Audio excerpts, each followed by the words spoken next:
Team Choco Team Choco done. go.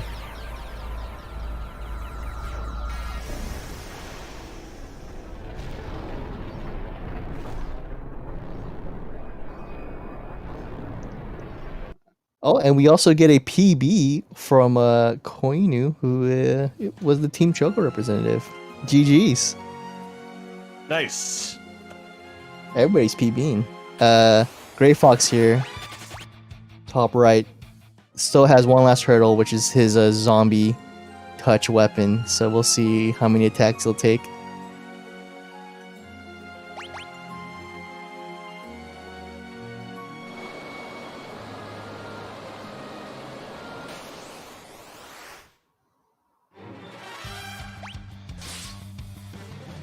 Nice, he got it. Okay. GG's all around.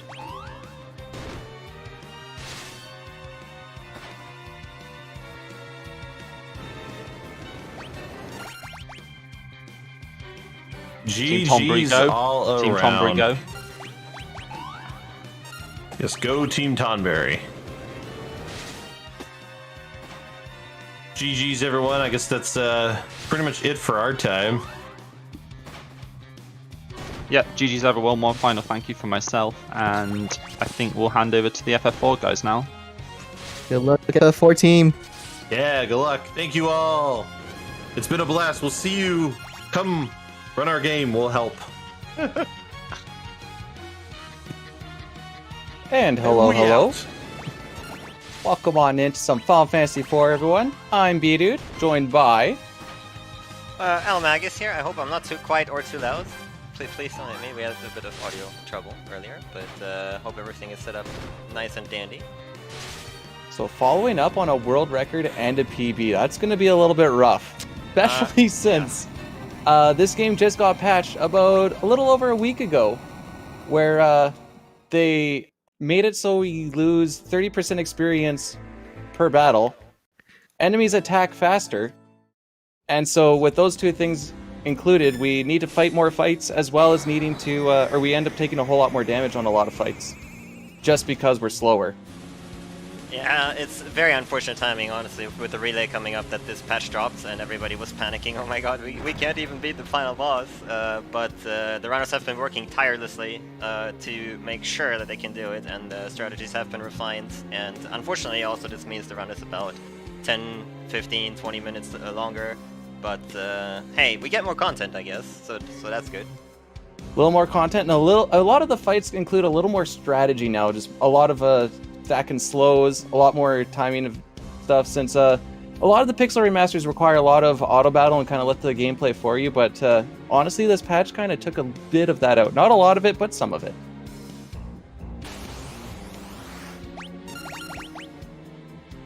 So it's catching up on where we all are. It looks like we still have the intro going on with Nikki and Rupan. Zik is just going through the good old... He beat the Mist Dragon. We'll be going over that once Nikki or Rupan get to that point. A lot of the battles that we get into, we run away from. There's a few where we'll pick up just for a little extra experience. Most of the time, we would have not taken them, but because of that needing experience, we need to take a few here and there, which is a little unfortunate, but it is what it is now. Yep, can't do much about it. There's also a lot more stuff that we pick up from what we used to do. Just a little extra money, a little extra safety stuff as well. There's one thing I should actually mention is the pixel remasters allow you to sprint in this game, which you couldn't do in the SNES. I believe you could do in the GBA version as well. Yeah. So movement is quite a bit quicker than in the SNES version, which makes it a little more bearable, because that's the one thing about the SNES version where it feels like it drops down in speed. So Zik is going to be coming up on a scripted fight here. This one's not too tough, especially with the way that the auto-targeting works. He can pretty much auto-battle his way through it. Auto-battle making your battles go about 50% faster. So if you can use it at basically any point possible, you're going to want to use it. You'll see them use auto-battle at the beginning of a fight to get the fight just started sooner, as soon as the fade-in happens.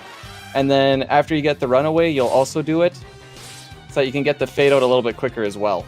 Yeah, it actually fades out faster and fades in faster when you have auto battle active, which is pretty interesting to be honest. But yeah, that's how it works for all Pixel remasters, I believe.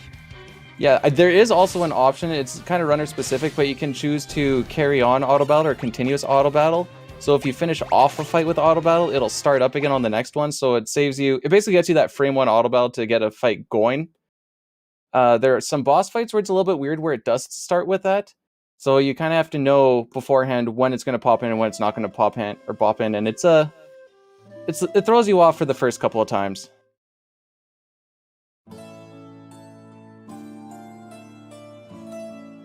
So Zik's just getting just beat up some commanders there. Gonna go see his girl Rydia before we go head to the cave where we start. That's one of the first places where we pick up a little extra experience early on. There is and I'm sure Omega Section knows a little bit more about this, the whole Shadow Party experience mechanic. Oh yeah, it's a good one. So Shadow Party experience in this game specifically, that's a mechanic where once you had a party member and they leave the party, they'll be in the background. They'll be the game will remember that you had that character, and every experience point you gain from then onwards, even though they are not in your party, they will still get that experience. And if they rejoin you later, that's how they got the levels they are at. So you can preemptively gain experience for them as well, and you have to plan for that to reach certain level thresholds with characters that later rejoin you. Now, it's a little less imperative in this version versus the SNES version, since speed works a little bit differently, so it's not a end-all be-all for every single character, but you will see them try and use it without losing a whole bunch of time trying to do it. The one big one you'll kind of see it on is on Skarmili. I'm just going to call him Scar, because I can never say that guy's name. It's Mylon. To call him Mylon. Yeah, fine. It's Mylon and Mylon Z to me. I still talk about Valvalis all the time. It's it's the SNES in me. They don't have other names. Yep. Exactly. So right now Zik is looking for basically one specific encounter that gives a lot of experience. I believe it's the 3 piranhas, because you can kill them with 1 attack, and that will get you the most amount of experience for the least amount of work. I haven't actually paid attention too much if he's actually got it or not, but as long as you get at some point between getting Tella and before the next boss, you're fine. Yeah, we did kill one. Okay, we did. Okay, perfect. That just gives a little bit of experience for everyone in the party. Well, I think it's mostly just for Cecil to be a little bit stronger and a little bit faster.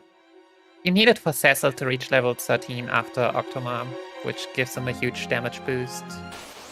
There you go. Yeah. Another thing to think about for this game is, unlike the SNES, where all the enemy speeds were based off of Cecil's speed, it looks like all the enemy speed is kind of individual of each other, so we're not going to be playing around with Cecil's speed a whole bunch, just as much as just trying to keep up everyone's individual speed up. So it's not going to be a whole bunch of like throwing on the Dwarf Axe on him or whatever else. It'll end up going on Kane later on. And we'll end up probably throwing Cat Claws on Edge and Young for a little bit of extra speed to get a little bit quick runaways. Zik was playing around with that earlier today. And one big thing that the runners got aware of, I think it was yesterday, is run buffering in this game is really good.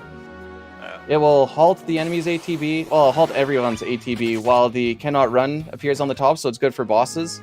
It gives you a little extra time to get some inputs in so you don't have that ATB leakage. And there's a bunch of bosses where you kind of need to be a little bit tighter on it, because that leakage can really start to hurt you later on.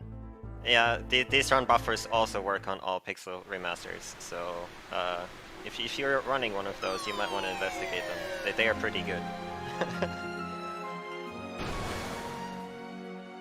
So if you look over on Team Choco here, we're doing the Mist Dragon fight, and it's a bit of a timing on, you can get a few jumps in, attack with Cecil, then you're going to have to wait a little bit. We auto battle all through this just to get a little bit through a little bit quicker. Wait for the Mist, and I believe it's 2 or 3 defends, and then she'll pop up. You can usually see a little bit of the halting of the ATB to kind of let you know what's about to pop through, and away you go to try and attack as soon as possible. Should be a 2 cycle unless you get damage rolled on it, then you kind of get the 3rd. I actually, since the new update, like, you see them turning into mist twice.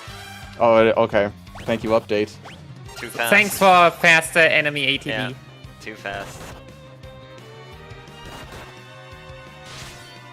Now for Octomam, I've seen two different strategies for this, where you either just have Cecil attack, and you just wait for Rydia and Tella to die. If Tella doesn't die near the end of it, he'll end up using Fire on himself. I've seen Rupen use the Hermes shoes on Cecil to be a little bit quicker. That's a pretty popular strategy in Japan in general. Yeah, it's. The Hermes shoes. I think the only reason some people wouldn't use it is they probably use it later on for something, but I haven't kept track of their item usage perfectly between the three. I kind of went through all these one run each to kind of pick up what they're all doing this week. Try and learn along as they're learning. Yeah, that's like kind of the exciting thing about this game right now, because they basically also had to relearn the entire run, like, after the patch. Like, I mean, it's not that bad, but you have to double check everything, right? Yeah, there was, from the notes that I had pre-patch to the notes that I had post, there was a good amount of changes. Mostly Yeah. menuing stuff and pickups, but it's enough. So it looks like Zik is probably gonna wait until the last arm before Tella kills himself, hoping that he just gets lucky with one more attack. Yeah. Nice. That's good. So yeah, unfortunately, defend is the fastest option, which means you're also taking less damage, but it's still the fastest thing that you can do. So it is what it is. Unfortunately, stuff like row changing does not actually remember in the auto battle. It's a bit unfortunate. That would be really nice if that would work, but it doesn't. And especially with the way that rows work in this game, where everyone would go, so you'd basically be swapping Cecil away too, even if you were to keep it memorized. Yep.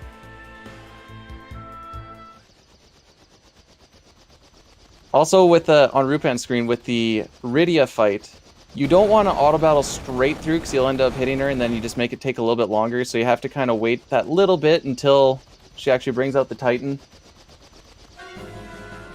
Get a defend in there, and then auto battle is pretty much the fan favorite. And then you'll have some fights that you can't auto battle through, which you'll see on a 6 screen coming up here. The Tella vs Edward fight, you just have to watch it at slow speed.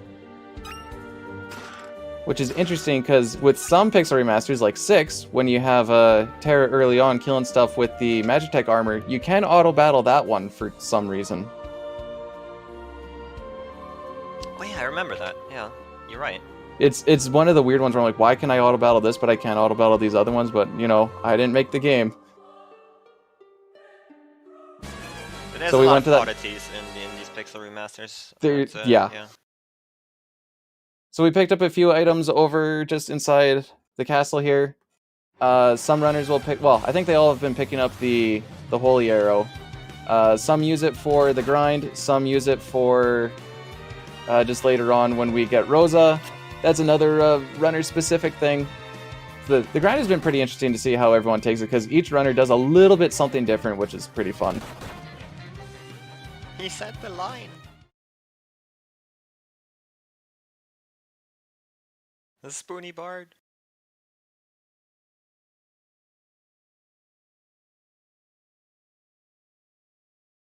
There's still the 64 floor skip in the PR. No, that's not. Sadly. That'd be fun. That would be pretty... Especially with the sprint function. Ooh. And the faster fade in, fade out now, too. That was one of the things that they added. That would also mean that potentially, if that was in this one, that could also be in all others. So like that would be great. Oh, that would be amazing. I would sign up for that. They've already found a whole bunch of, like, out-of-bounds stuff with 6 as it is. Eddie has been going pretty crazy in that game. So we'll see if Nikki here can find her grind fight that she's looking for. It looks like she's going to be taking the 3 shell and the water bug. Not the fastest one, but it's not terrible. It's basically a 2-turn with trying to kill the water bug at the end. Yeah, this one has good XP actually, because the water bug is harder to kill. Yeah, sadly the water bug is a damage roll. It has 125 HP and it will heal itself if you don't Yeah. one-shot it, but I got lucky, so... That was nice. Yeah, in the relay I'm not trying to desperately go for the fishes. Gotta be a bit more liberal, yeah. And one of the worst things that I think they've changed in this game is the hovercraft movement.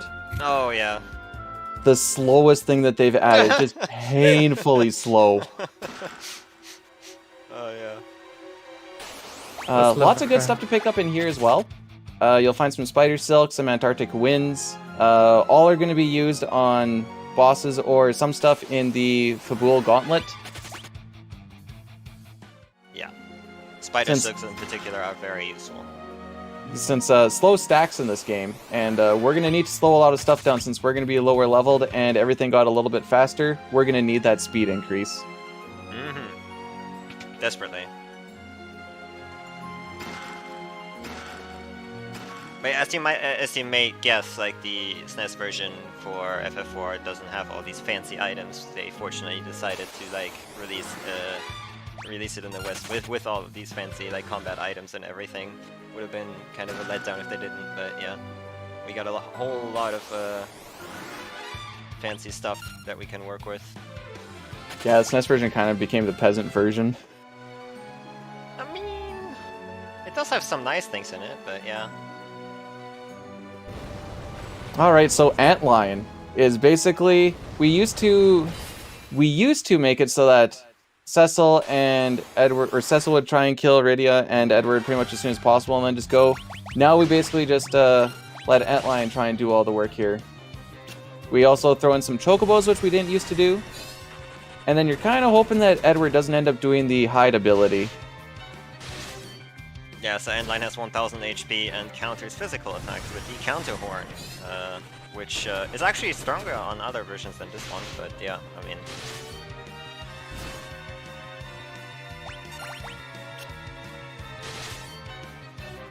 I think 6 RNG is not that great.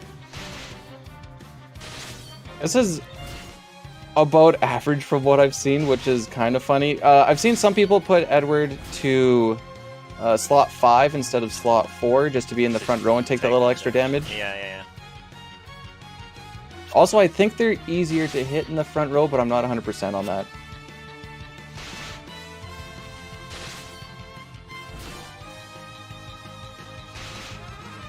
Bye, Rydia.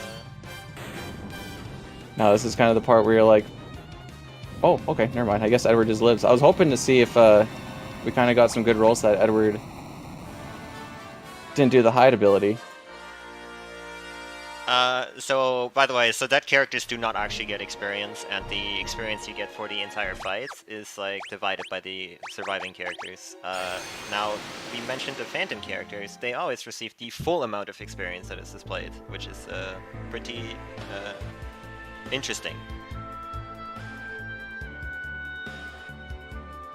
Faster! Oh, this is just, it's painfully slow. Faster! But you can move diagonally. That makes up for it, right? Yeah, no, totally. Yeah. Like, this has to move like half the speed. Ooh, I think Nikki is having a very good Octoman fight here. Yeah.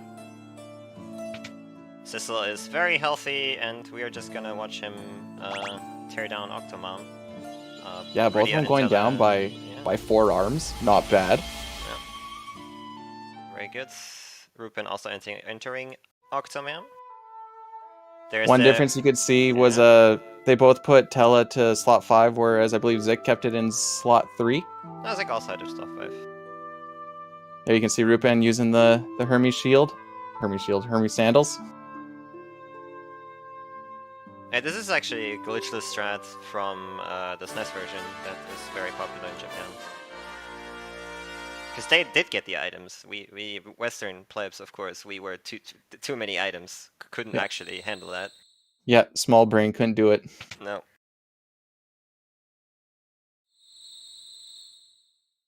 So I think they fixed it in the Pixel Remaster version, but back in the SNES version, you didn't want Edward to be in... Don't remember if it was the back row or a certain slot because he had troubles hitting Yeah. So in this next version, it's if you are not in the middle slot, your accuracy suffers, and that means that if he misses too much on this next fight that Zik is about to do, he could actually die. It's not Now, fun. in this version, it seems like it goes a little bit quicker. A little bit easier to hit. I mean, you can also auto-battle it through, so you just kind of watch it happen. The only thing you have to remember to do is the text on the top you can mash through. So make sure that you're hitting all those buttons while it's going through, or else that... It still auto-plays through, but it's a little bit slow. Interesting. They didn't patch that. In FF5, for instance, they patched it so you can't mash through like this type of text anymore. Fascinating. Are you telling me that there's inconsistencies amongst the Pixel remasters? There might be, I don't know. I read that in FF5 the Gilgamesh text and everything can't be meshed through anymore. Oh, just specifically Gilgamesh. Yeah, all Gilgamesh battles. I don't know, man. Rupan's Tela has taken, like, no damage. Yeah, he's trying to...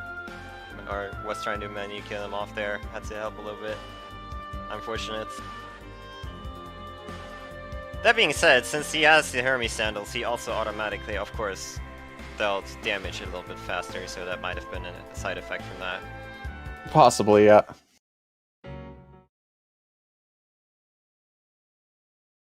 Alright, so Mount Ordeal's pretty quick. The next up boss fight does take a little bit of timing, but it's not too terrible. There's nothing specific that we really take along here as far as fights or items or anything. You basically just go from point A to point B.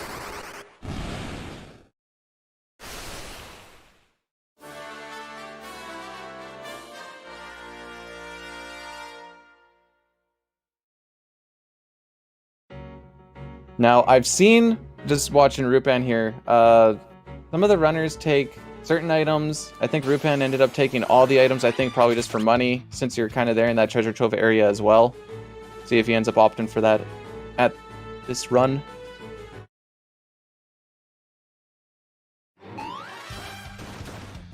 Not true. Oh, he doesn't even say it in this version. That is lame. Most of the other items are like small status healing items that you really use, like Gold Needle is one that I remember.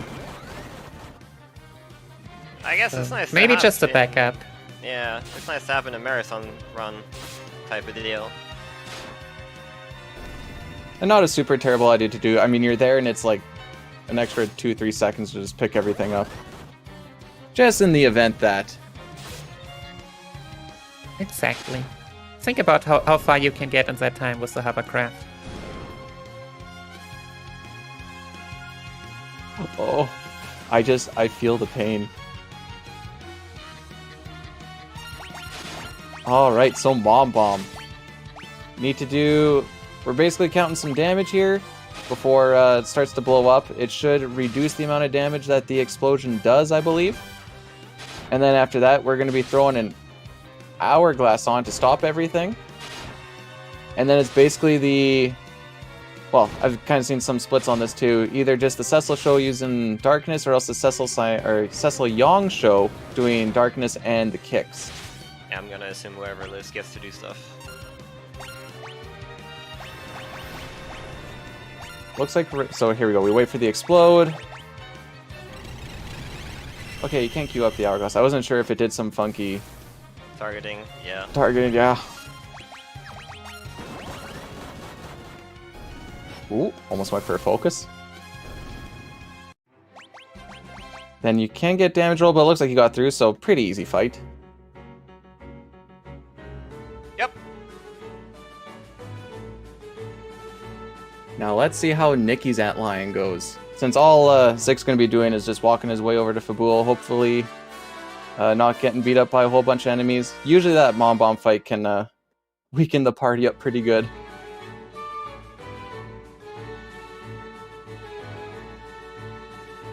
It is interesting, like I said, we didn't use the Chocobo kick before, but just that little extra damage seems to make up for it.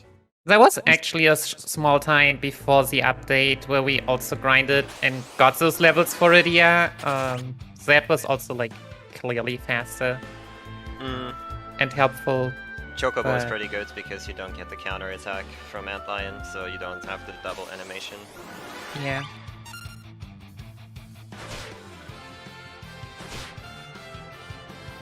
Back then, also Rydia got like all the Octomom XP, so she was like level 7, while now she is level 4 or 5. Yeah, basically dead weights after this part. I think he's getting some good rolls here. Seen a lot of like 115s, 120s.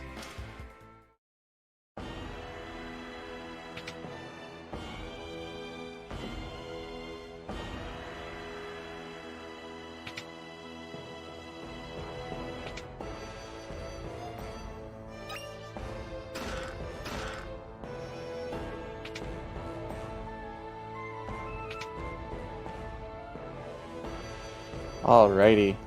Rupan's just making his way up there. We also grabbed this emergency exit. I forgot to mention this. We grabbed the emergency exit inside the Antlion cave here. Takes out a whole bunch of backtracking. Probably one of the better spots to use it. There's nowhere else early on, at least, that you'd really want to use it, because you basically go from point A to point B, but here you go to the entrance and back to the entrance. You will later on also have a lot of casters that knows the exit spell, and in the Pixel Remaster version, you rarely even have dungeons that you can exit.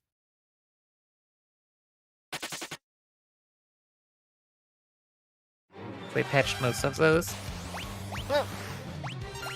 Badly. Alright, so they care here- about the games. I don't understand. They wanted to increase the amount of content. Yeah. So you saw Zik throw an item like, on the first Fabul fight.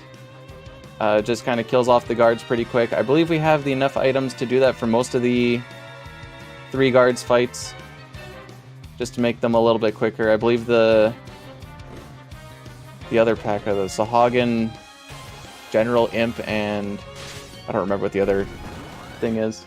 There we go. The Medusa type of thing. But yeah, I mean, the Fabu Gauntlet is actually, if you didn't have the items, they can deal, especially like the soldiers, can deal quite a big amount of damage. So, can go south pretty fast if they get too many turns.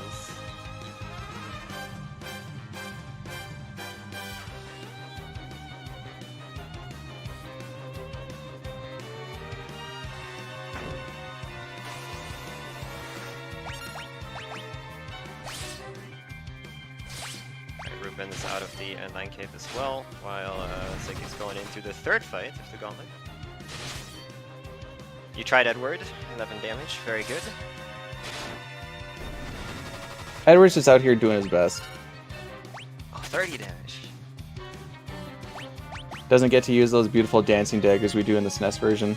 Yeah, we can see though, Cecil was pretty low there already. Actually, I believe we looked even at Dancing Dagger early on, and they ended up nerfing that pretty hard where it wasn't even worth it anyways. Yeah.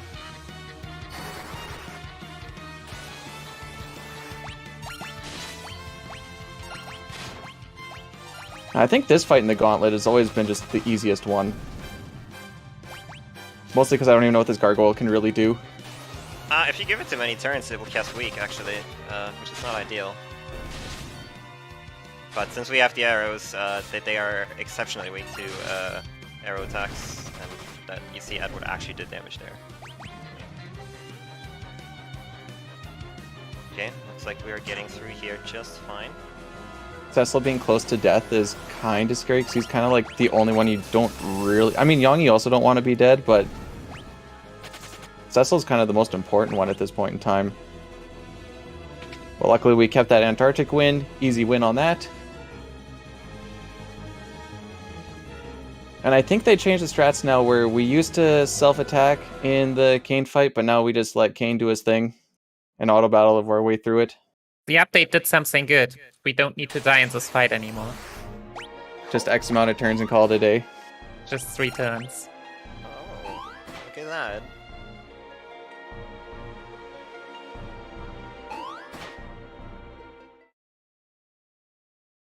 Nice.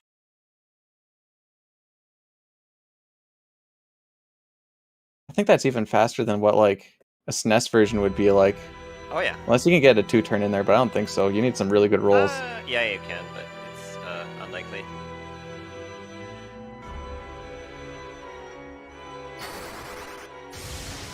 I know there was a little bit of talk early on, and I don't know if it's worth the actual menuing or anything, but there was talk on how punching the Sahagin was faster than the Harp. But depends on kind of what your strats are for Antline and such.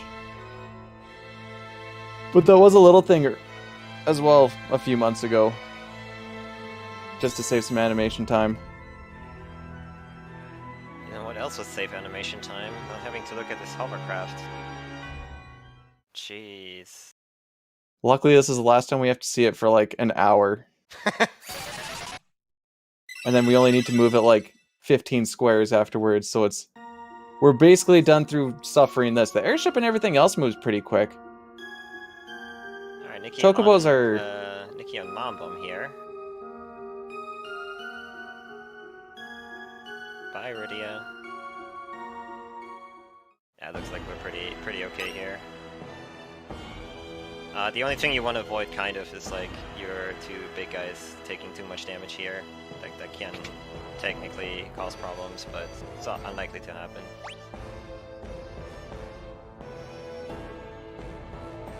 You would need to be extremely unlucky for someone to actually get like really low.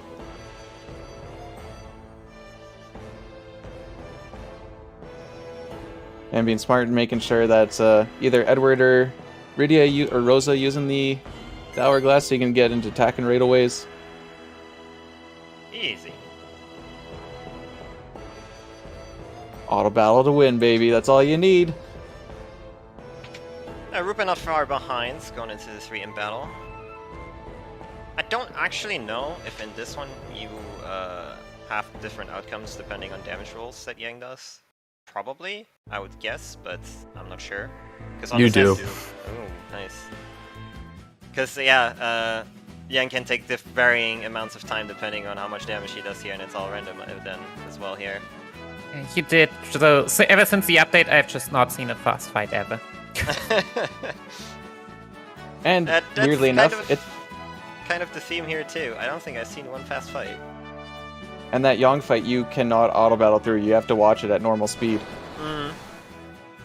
Because reasons.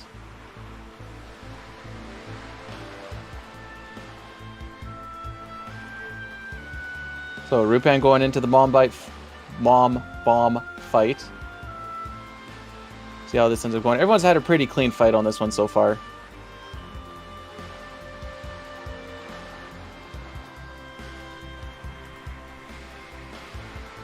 Getting some pretty good rolls. Yeah. Yeah, fortunately most bosses in the early game are weak to Darkness Elemental, which like Cecil as a Dark Knight has, of course, Dark Elemental on his weapons. So Mambom and Octomom, for instance, are weak to Darkness both. Otherwise the fights would be a little bit more difficult. It is kind of funny how at least early game, you know, Cecil's dark and they make everything kind of weak to dark, and then he becomes a paladin, then it seems like a lot of stuff is really weak to holy for a while. Oh yeah. That's exactly what they did, yeah. And then even you go into a place where there's a whole bunch of ice enemies, hey, here's a fire sword. You go into a place with some fire enemies, hey, here's an ice sword. Oh, thanks, game. Yeah.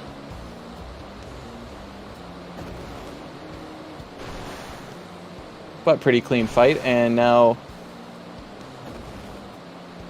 Zik is going to start getting into... Well, I guess we're going to be walking to Mount Ordeals pretty soon here, where it can get a little fun with you start thinking about your Shadow Party experience a little bit, while also not giving up too much time for it.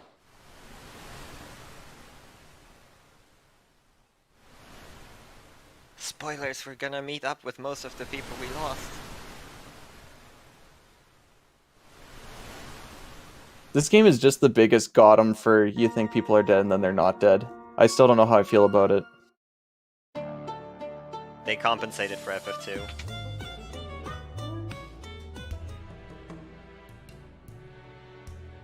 Nikki having actually a really clean gauntlet so far. Taking almost no damage.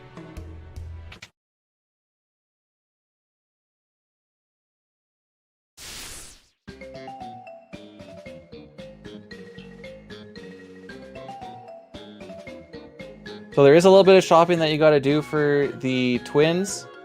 I didn't actually see if Zik does it now or if he does it before. It doesn't super matter, but you may want to make sure you do it before you leave Mysidia. Get a couple of rods, a couple of helmets.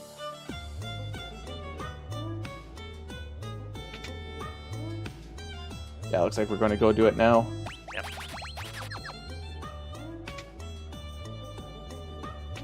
There's also, actually, this is one of the big shops, I believe, where you're going to sell a whole bunch of stuff so you can buy a bunch of your items. Almost clean house.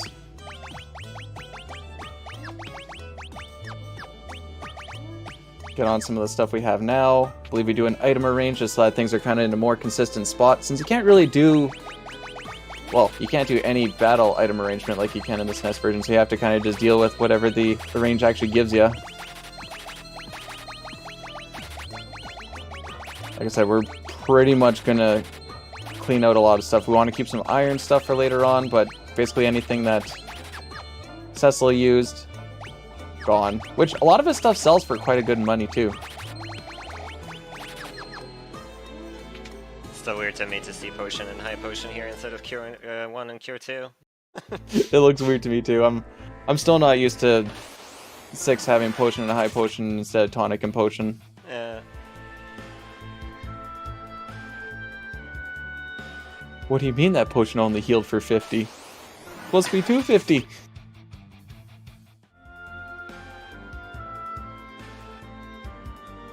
Alright, Nikki, you had a pretty reasonable gauntlet, I would say. Pretty okay. Rupan is making his way through as well.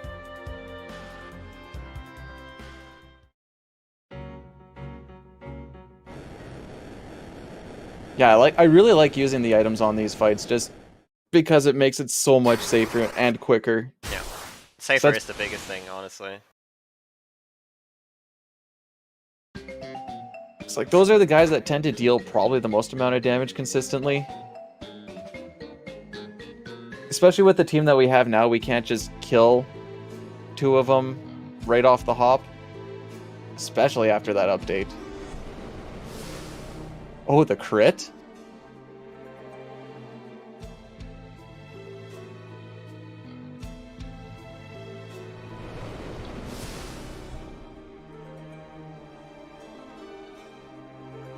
Alright, so we're not going to worry about taking in encounters on the way up Mountain Ordeals, but coming down we're going to be... It's one of the bigger early game grinds. But for now we just go point A to point B. I don't think we even pick up anything. There's a few things that we pick up on the way down. That might also be a runner specific thing that I know there's like an ether and something else that we end up using later on. Yeah, just ethers. Just Up to 2, ethers. We need that MP! depending on how many you want to get. Whack.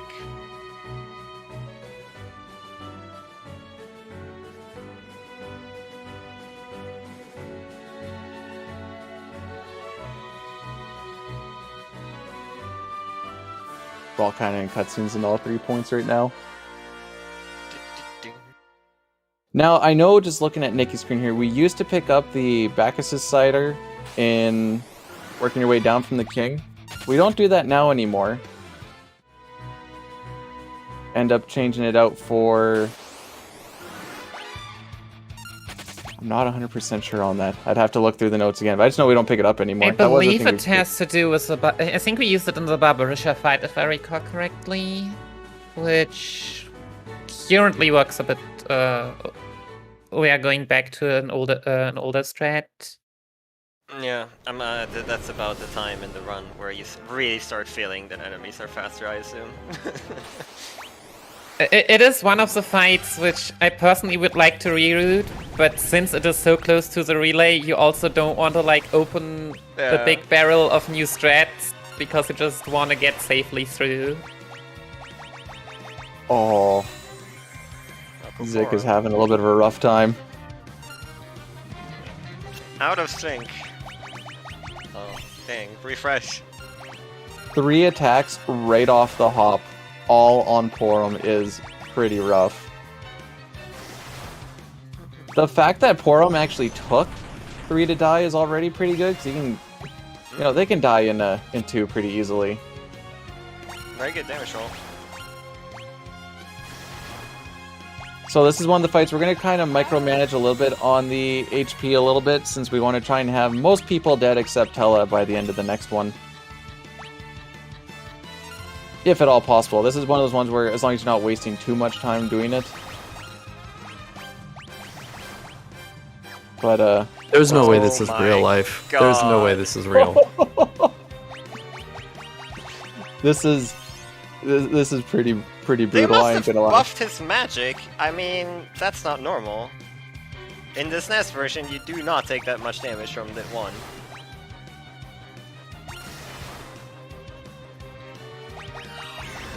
Alright, he's spread it out a little bit more at least.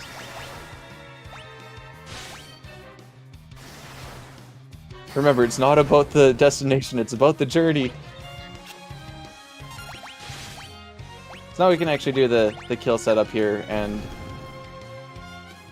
What's happening? move on to with him? life.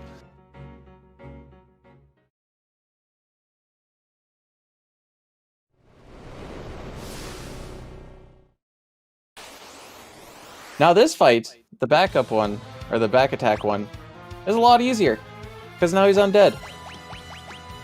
So all we need to do is Cecil kill self. I guess not. And then Yeah. you just throw the good old elixir and dead. I worked out splendidly. Smiley face. Exactly If- how we drew it up. This fortunately works in this version. It doesn't work in every version of this game.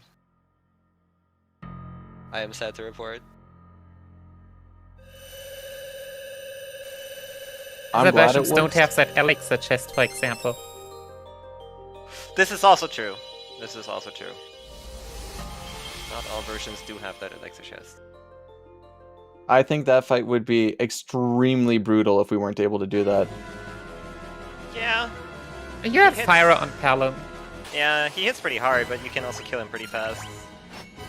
I'm just thinking of the speed update now would make it pretty rough. You'd be having a lot of healing going on. Although we've kind of glass cannoned through a lot of this as it is. Kind of. I do wonder if this game still has only 1000 HP on the Dark Knight and you could technically kill him. It's obviously not worth it with auto battles, especially, but...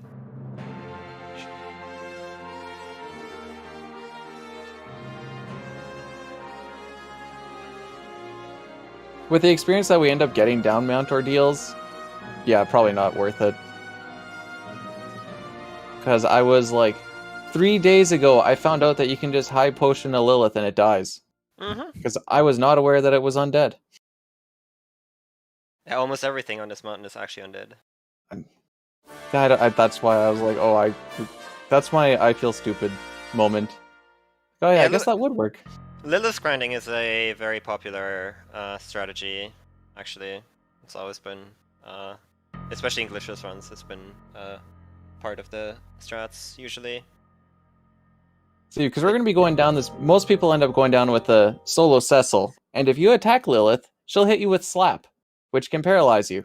And then you just watch yourself get beat up on, and it's not a good time.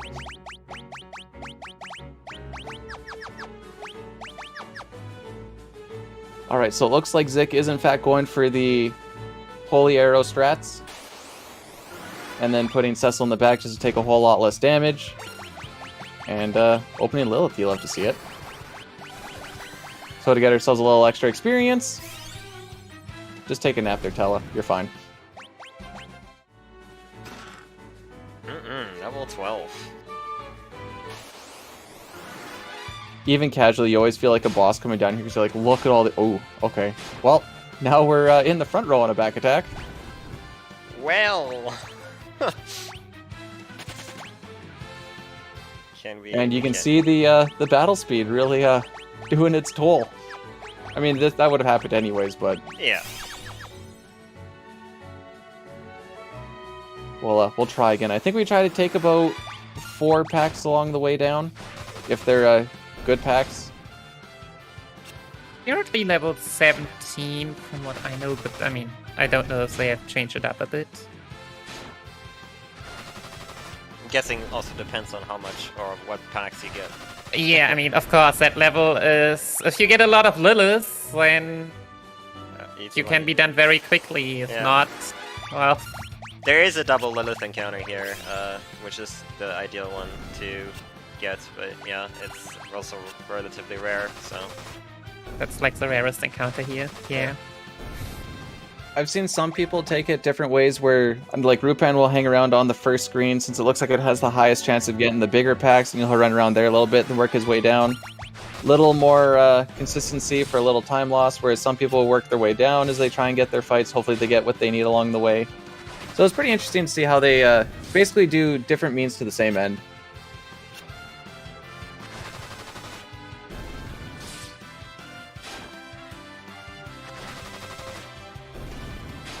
Oh, these back attacks are just always rough.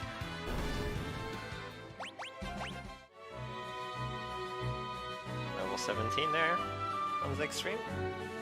Yeah, I know Zik likes to hang out on that second last screen and just try and get what he can there, because you seem to get better stuff. Looks like he's taking one extra one just for safety, probably. Can't hurt.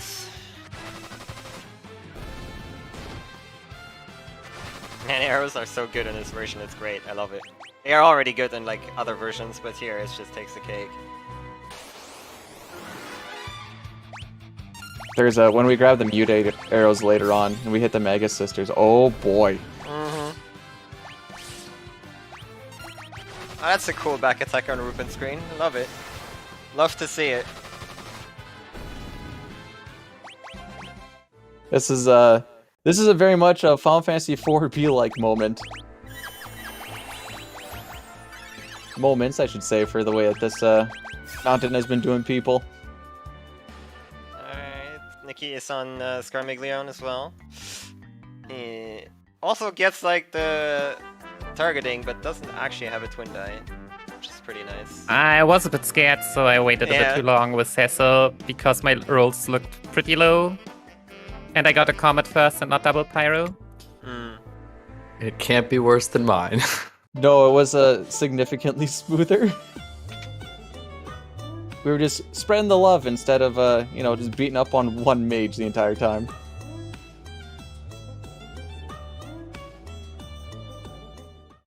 Blink. Oh wow. I was gonna say you're allowed to die now.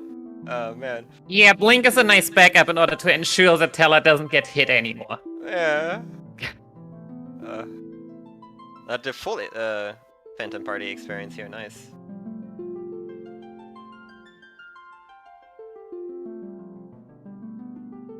Very good. Look pretty clean, mostly. It took longer than I would want it to, but yeah, that just suiciding is difficult. Yeah. And with Blink, at least you have a reliable backup, so... They haven't actually changed how this game works, so this game operates actually, unlike most FFs, like... Or rather, they take from the early FFs, where you...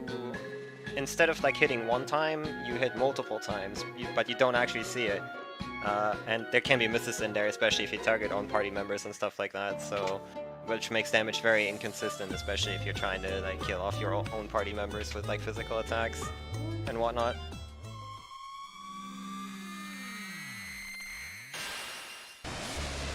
Just seen Rupan taking on Ooh, Mylon now. Yeah, close right there, but got through that one. Ooh, very high damage roll, very good, very good. Very nice fight, wow, that was great. Pretty much how you try to draw it up in the, this is what should happen. And then you see it like 1 in 10 times.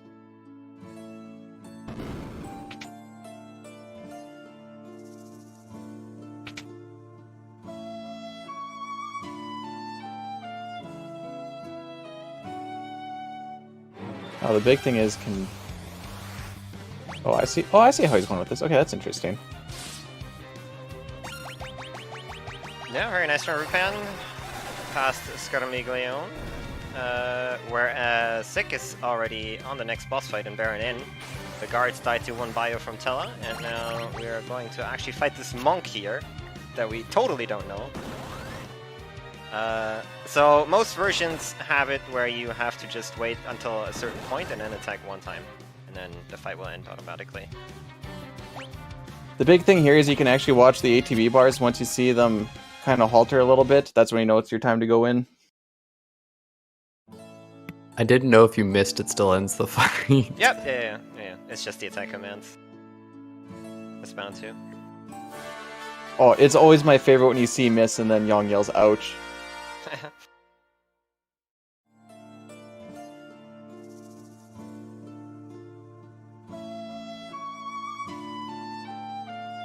So Nikki working on her grind on the way down here. Ooh, this is a good pack. The reason why we pick up an extra bomb fragment, because that is a lot of experience for a very little amount of work.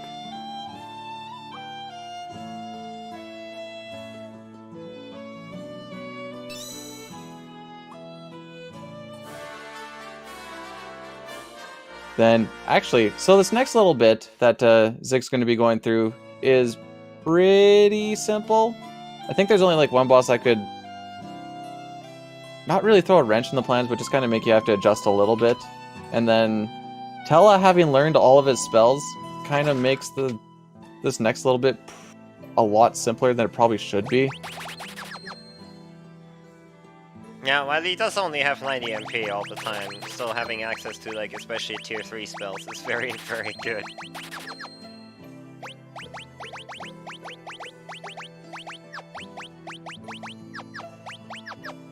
Okay, I know we always want to get 4 headbands and 2 Kempo Gis. Just pretty much that carries us for a long part of the game.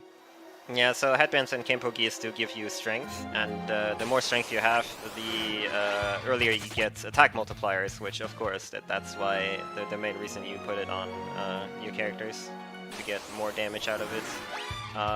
Armor doesn't really matter too much in this game in general until the very end, where enemies become like really strong, and then you'll start know the difference when your defense goes up very high, but like I'd say about 2/3 of the game, your armor doesn't really make a gigantic difference either way, honestly. And then even then, you usually have the common Cecil in the back row guard strats, or cover strats, so he only gets the back row damage while people in the front row aren't taking any. On physicals, that is.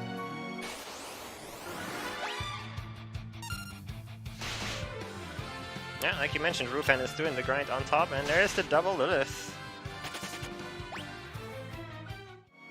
Easy money.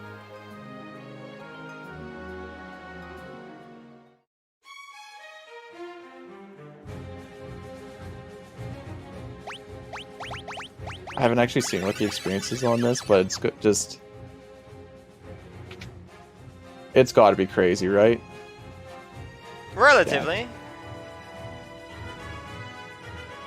So the one fight in here that can kind of throw a little bit of a wrench in the plans, and it's not like a huge thing, it's just when we fight Bagan, at the end you leave his one arm alive, which can self-destruct, and depending on who it self-destructs on, it can kind of throw a little bit of your experience out of whack. Like, it's not a huge thing, but that, and then you may have to do a little extra menuing to get people up and whatever else. We want to make sure that the twins are dead for this fight, since we don't really care about their experience anymore.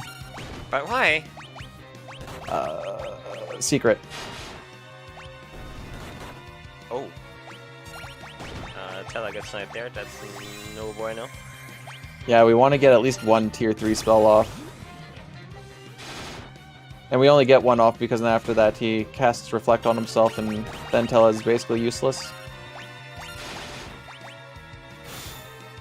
I've seen the run buffering, by the way. And you don't want to kill both arms at the same time, since he'll just end up reviving both arms back and then you have to kill him again. Yeah. So that's why we just leave the one alive and just deal with the explosion afterwards.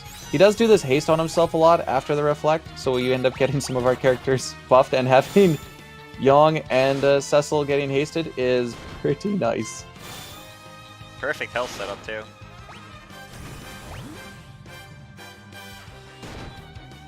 Oh no, Tella died. Actually, this is probably kind of bad.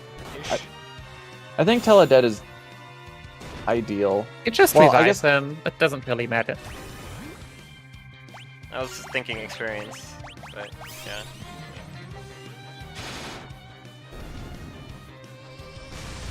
Okay, looks like Zik is just opting for Cecil to live, which, hey, that's pretty much, I guess what he was planning for. Heal Cecil, take the explosion, and then Young and Cecil get all the experience, and we're all happy, I guess. The same thing happened yesterday, and he seemed like he was pretty happy with it.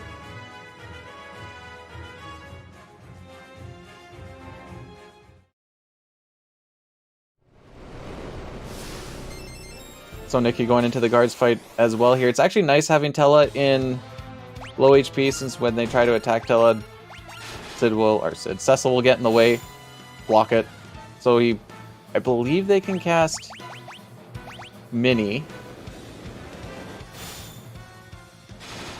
I don't remember if they cast Bio or not. No. I think they cast Annie and Pick, right? We blinked and missed Kainazo. Sadness. So Kainazo is actually kind of a nasty boss in that he's a turtle, so he starts out with ice weakness. Like turtles in general in this game have the ice weakness, but he is the elemental archfiend of water, which means after a little while he's going to surround himself with water and then charge up for a tsunami type of attack. But at that point he's also weak to he becomes weak to lightning instead. So you just time the Sandaga from Tella there. Right, with the extra damage that you did earlier, you shouldn't be able to get damage more than just one-shot him that way. Easy money. That's kind of a universal strat in every version of this game.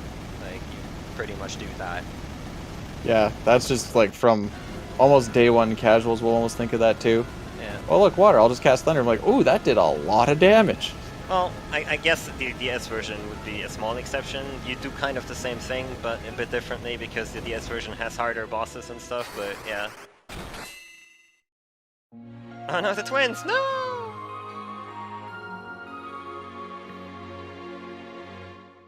They're fine. I'm sure they're fine. Tella's got this. Yes, we're not.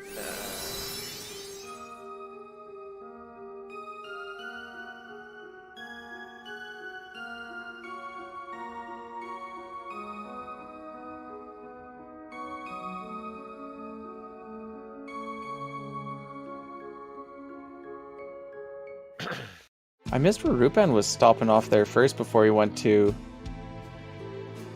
Oh, he might have just come out and I just missed it. It looked like he went into a building first, but he might have just been coming out of the...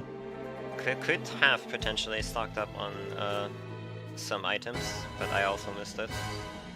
If he felt like he was low on like healing or revival, he might have like stopped real quick to stock up on that. Not sure. So while Zik is getting his first airship, got a little bit of a cutscene slog here, and Nikki's working her way up to good old Bagan, which we'll see how she takes it compared to how Zik took it. Actually opts to swap Tella and I think that one's Palom. I never know the difference between the two. It is. I got it right? Oh my goodness. It's the 50-50-90 rule, and usually if it's a 50-50 chance, 90% of the time you're wrong. So I hit that 10%, I'm so happy.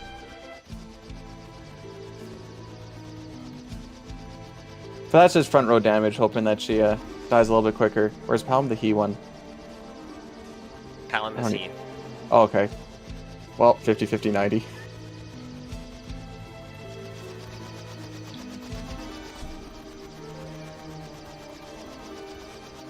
Let's see, maybe we're lucky and Nikki gets the haste on Cecil and Yang as well. One can only hope. Ooh. Now looking very smooth so far.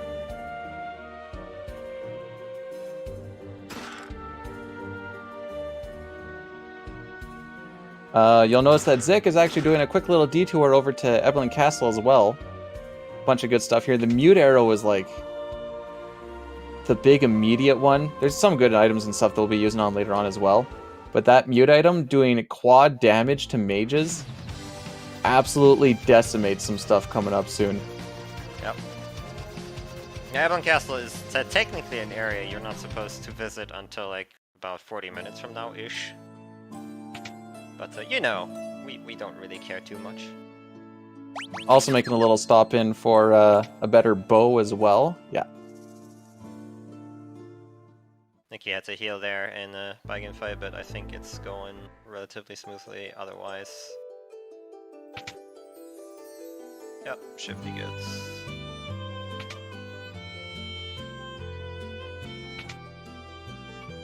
Yeah, it seems like that explosion doesn't tend to do more than like 400 or 500 damage, depending on how much damage you've actually done on it. I believe the self-destruct is just whatever HP it has left over. Yeah. That is correct. Ruben is getting a lot of nasty back attacks while he's running through areas, I've noticed. Like, it's been very unkind. It feels like pre-patch, you got a whole lot more standard battles than afterwards. And maybe it wasn't even this patch, but like one before it. And then it seemed like you kind of got more back attacks. I also just hurt more because everything got faster. Yeah. Maybe it just feels that way because you just get to sit there a little bit longer watching your party slowly die. Oh no, did you get damage rolls on Kainazo? Rude. Yeah, the Thundaga only did like 3,500. Ouch, that can still happen after you hit? Oh my god, that's crazy. Yep. Yeah, if you missed a kill and he's like very close to dying, Kainazo that is, he will hide in his shell and start healing himself, and that heal is actually quite substantial, so can't have that happen too often or you are going to start running into problems. So in this magnetic cave, we have 3 people that have magnetic gear on, so they're basically dead, but they can still take damage. So if Sid were to die, you get a game over. And if you were to put any metallic stuff on him, you would also game over. Yep. Which totally does not sound abusable whatsoever in the near future. Oh no. We're just forgetting to unequip the metallic stuff, right? Yeah. That's what it is. Yeah. Now there's some fights in here can get pretty nasty. There's the vampire lady and I think 6 bats with it. If you get a back attack, you're sitting there forever watching all these attacks go off. In fact, you don't even need a back attack for that anymore. Yeah, I was gonna say, like with patch, that's probably already enough to see it.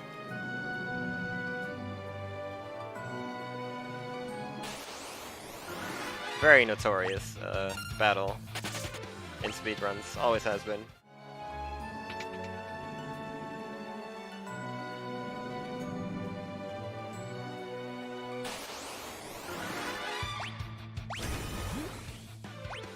Oh, look at that!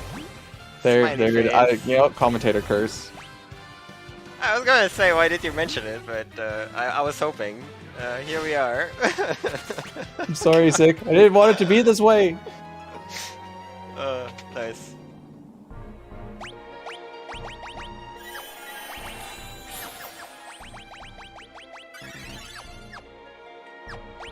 Rupan not having too terrible of a Bagan fight. Took a little bit longer for him to go down, but... Oh, there goes Jan. Arrows count? That's crazy. Yeah, you can just put on a single iron arrow and you're like, I can't do it.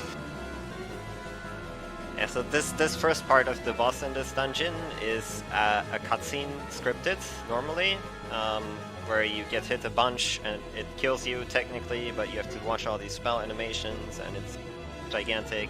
If you automatically game over by just having magnetic gear on, it's just instant.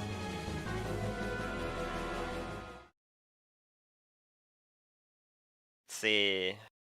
While we're waiting for Edward to play some tunes, Rupan is doing Kainazo.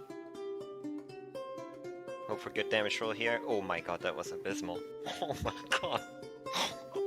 2900, hello? He must have wrong gear, right? That cannot be right. Oh dear. Under damaging is sadly very common. But 2900? I mean, there has to be a limit, right? Oh man. That's just a Final Fantasy IV damage rolls be like. Dark Elf! Well, since we just very recently became Paladins, of course weak to light, and our weapon does good damage here. Very good damage. And since we want to do a little extra, Berserk him up. Now he does lose his ability to cover when he's Berserked, I believe. So you kind of have to deal with the fact that, you know, Yon could die here. I believe we want Sid and possibly Tella to be dead here, just for some good old Shadow experience. Oh yeah, you can Hourglass this part of Dark Elf. I forgot about that, to be quite honest. But it's also vulnerable to weak, for instance. So you could just put it in single-digit HP and then be done with it. But I guess this is He dies just so fast. Yeah, it's a very good way to ensure that you can get a little bit more experience.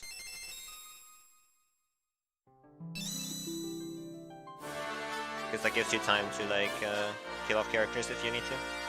And you do want to kill him fast, because if you get hit by that Dragon Breath, it, especially at our level, it hurts pretty bad. You'll see people start to take a knee on the first one, then after that you're sitting in a pretty terrible spot. One of the very few places you can actually also exit out of. Or teleport, I guess, in this version. Faster, Black Chocobo! Why is every vehicle, like, actually slow? That's such a weird design choice. Maybe they were worried that, you know, people complained about the SNES version of the airship was a little bit tough to move, like 1 pixel, so like, alright, we made it easy. This is what you get.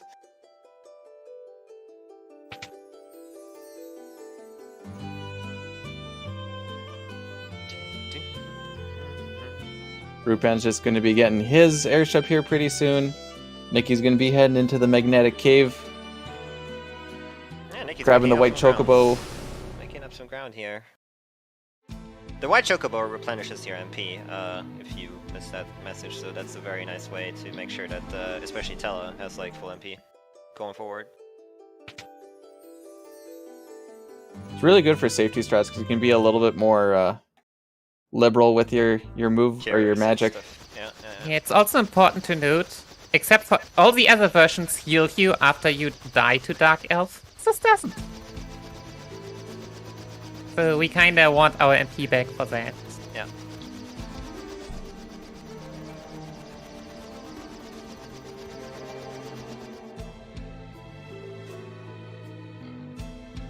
Fair to say, it looks like Nikki's actually having a pretty good run through this dungeon right now, but... Don't do that! I have to play all the sides evenly.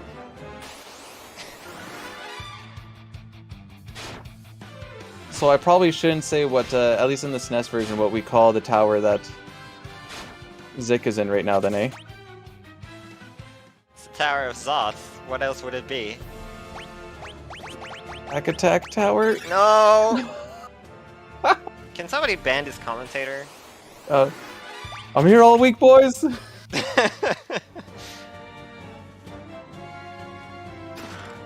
Yeah, it feels a little less egregious in this version. Luckily. You don't stop, do you? Nah, I don't. I play 6, I live on the edge.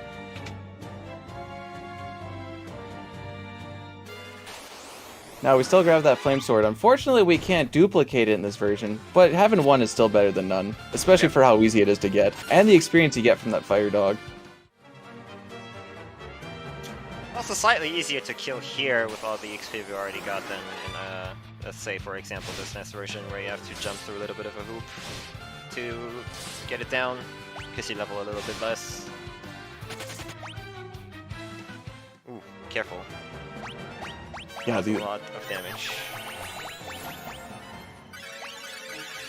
I know there was some talk of maybe for safety strats, it was like put people on the back row until you get to where you are and then flip them back, like this particular party we have, but you can also just heal in between and hope for the best. Autosaves are kind of your best friend in this game. It autosaves almost like every single door transition, so Very it's not like sadly it's that terrible. Yeah.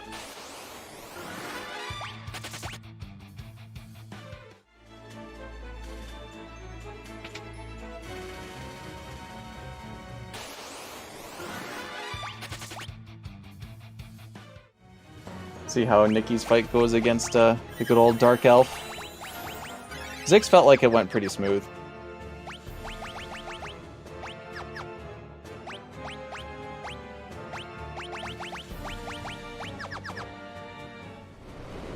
Then here you'll see we're putting on the Great Bow and the Mute Arrow on Cecil on Zix stream here. And you're going to see the amount of damage that it does. It's beautiful, is what it is. Yeah, so the Magus Sisters honor their name. They are all mages, so they are going to take quadruple damage from the Mute Arrows.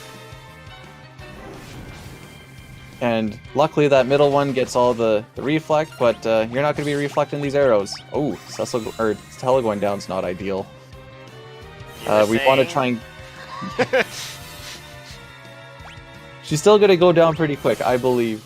But you end up throwing one Thundaga on the front mage and then one on the back mage, and then the fight kind of flows into itself pretty good for the damage rolls.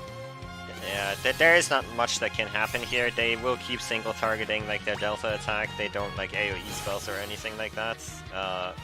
So you can always just recover by like reviving. But yeah. You want to kill the middle one first, because if you don't and kill the other ones first, the middle one will revive the other two. That's the full health, isn't it? Yep. You'll love to see it. Oh, I was really hoping she was going to get berserked. I've never seen her get berserked before. She might be immune to it, but it would have been fun to see. Nice and easy. Ish. After Tella stopped taking a nap twice.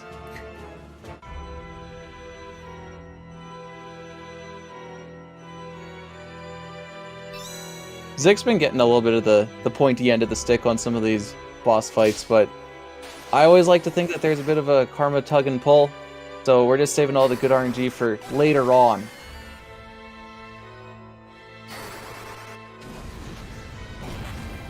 Don't do it, Tella. Don't do it. I actually have a really big problem right now in that was my last Phoenix down. I was gonna say, you have been reviving characters left and right. I was wondering if you were getting low. Sure would be nice if you got a white mage here pretty soon. But she can't die. That is true. You can buy after Barbarisha?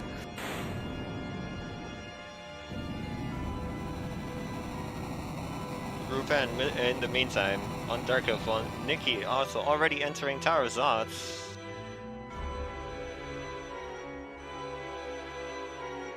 See the Berserk strats on Dark Elf here. Should be easy pickings. Actually, getting the weak spell on Sid is pretty nice.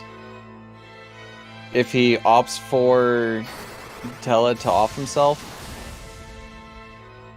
it'll be a little bit easier. Oh, he's going... Oh, yeah. Because he should be able to do a bio on stuff if he wants to do it that way. Oh, he's keeping Tella alive. Okay. Wasn't sure if he was going to be greedy for a little extra experience or not. In general, did they change up boss weaknesses immunities from older versions to PR? I believe they did not. It should... Like, I cannot guarantee this for, like, every single enemy in the game, but bosses have the same weaknesses and all that. I have not gone through, like, every single enemy that exists in this game, though. So, there may be one enemy where they decided, you are now weak to poison, but, yeah, I don't know. As far as the speedrun's concerned, it feels the same between SNES and Pixel Remaster. They've kept that pretty consistent. Yeah.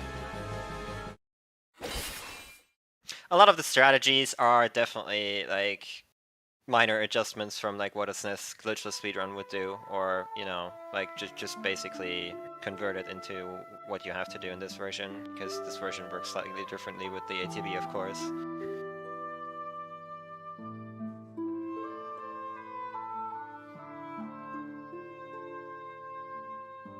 It's not a bowling ball, no. So here Zik is going to be coming up on Barbricia, No, as Valvalis, the new yeah. kids call it.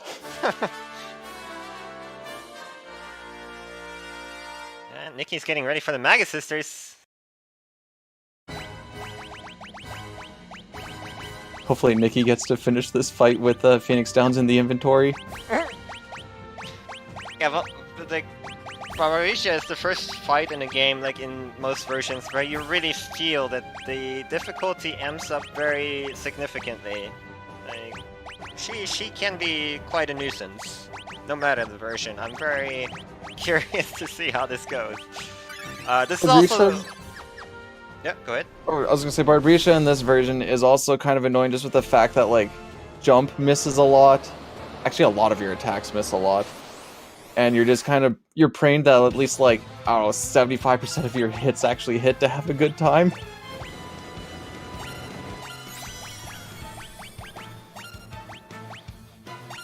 I believe we do use a bomb core in this fight though.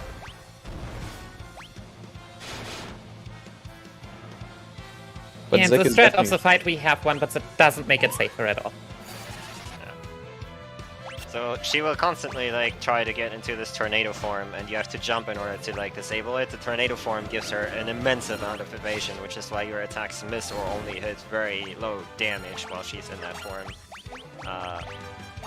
And yeah, then you have, once you hit the jump or the jump connects, she'll open up for a little bit, counter with one physical attack that's pretty heavy, and then you'll have like about a turn or two to try to do like some form of damage, and then the cycle basically repeats. Yeah, there you go. It was like 1.5 turn maybe. Yeah, it's quick in this version.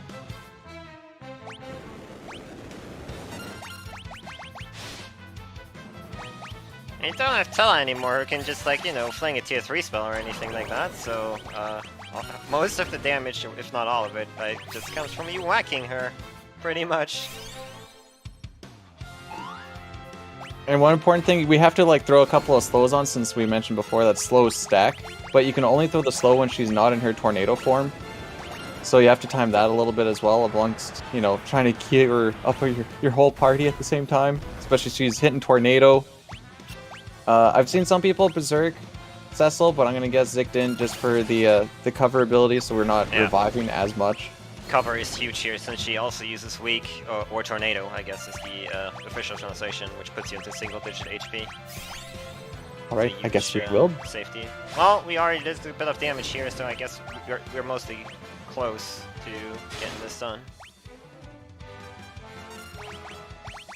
I think also the most annoying part of this fight is, because auto battle is so good, but every time you hit her when she's in the tornado form, you got that little text box on the top that says you gotta jump.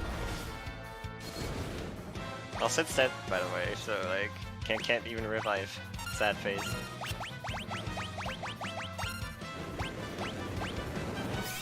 Don't kill Rosa. Don't do it. You're 75. Good job, Yang.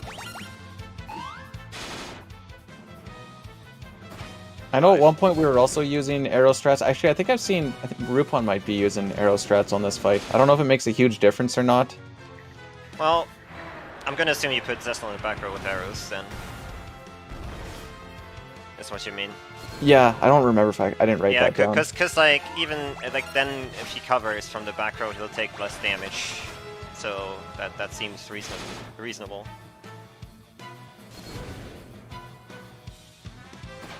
Ripan having a pretty clean Mega Sisters fight, though. Man, this fight still gets me excited to this day. It's just in every version, like, Barbarisha is exciting.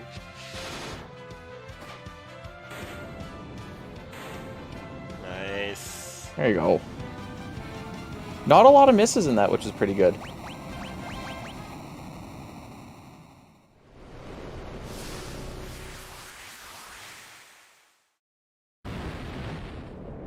And the misses always seem to happen in like strings too, which I think makes it even more annoying.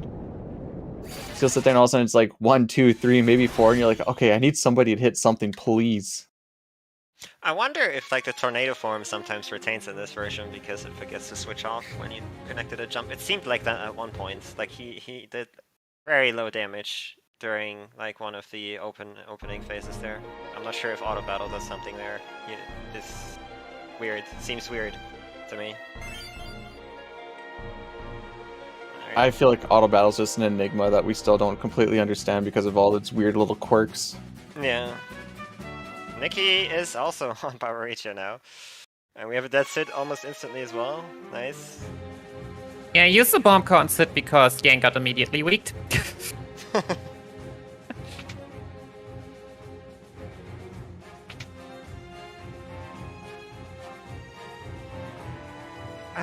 Targeting, please, thanks. Oh, yeah, that's the thing, I guess. So if you, like, target something on your party, like, let's say a heal or whatever, and then you want to cast slow, it doesn't automatically switch to the enemy for the slow cast. You have to actually pay attention and do that manually in Pixel Remasters.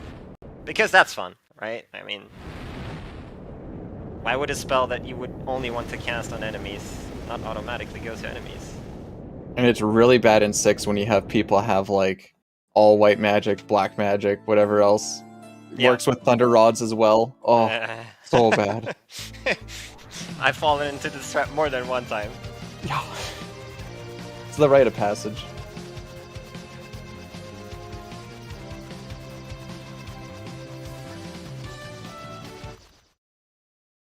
So we made it into the underworld, where coming up to a boss fight that can be a little bit scary. I don't know if he's going to use any blink strats or not at all for it. So I don't think... Does Rosa have blink at this point in time? She should. Okay. I know Tella That's has the experience she gets, but I know my Rosa did get blink at the end of Barbarisia. I was gonna say, Okay. with like how like people have been sacrificing allies, she should almost always have it.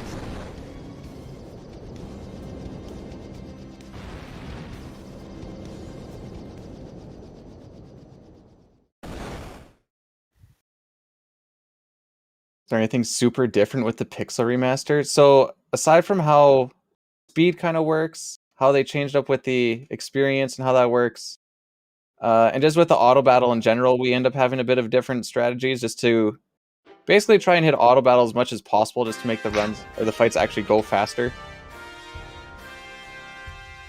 So we try to use that like just as much as possible, which changes things up a little bit. Reasonable fight on Nikki's side. I'm not sure how much it matters that Rosa was dead though. Hopefully. Just roll with it. I mean, she has Berserk, which is Okay, the yeah, main, that's the like the main yeah. important point. Yeah. And flawlessly, Rupan actually enters the fight now. Yeah. That's funny. Finish up one, start the next. Yeah. That kind of shows you how long this boss fight actually is. Yeah. I like how it was pretty much staggered, that like one person went out and the next person goes in. Very good. I love that.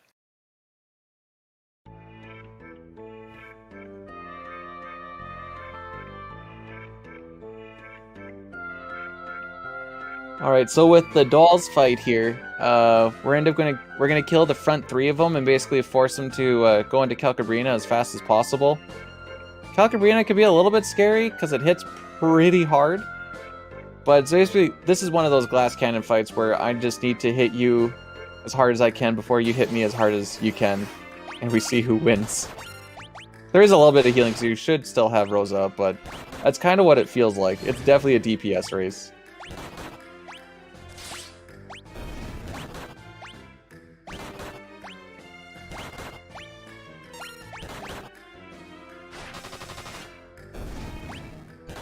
We have to 2-turn all of these front rows, it looks like. I've seen some people go for a jump, but that might be a little bit slower. These dolls get a lot of attacks off, by the way. This is where you kind of get weakened up early on. Oh, does the hourglass not work on the dolls here? Not anymore. Oh, Wait, interesting. it does in That- PSP, not in Pixel Remaster. That would be a difference, I guess. Somebody was just asking differences. Okay. Oh, that should work, but it doesn't. Interesting.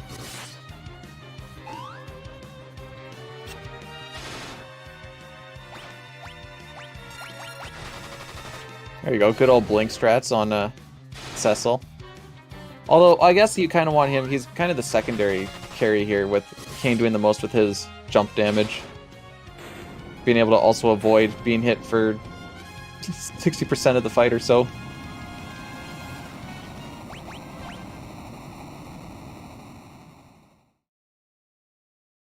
Ooh, first good damage roll for Rupan, by the way, that I've seen.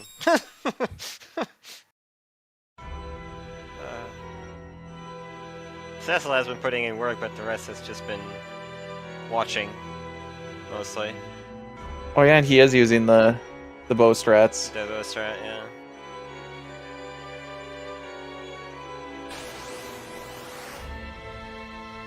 And we're out for Rupan. Nice. Feels a little weird that he has Yong in the back row and Rosa in the front. But maybe Yong was just on heal duty for the most part anyway. That's, yeah, Young. Pretty much exclusively throwing high potions. Oh no, we're dying.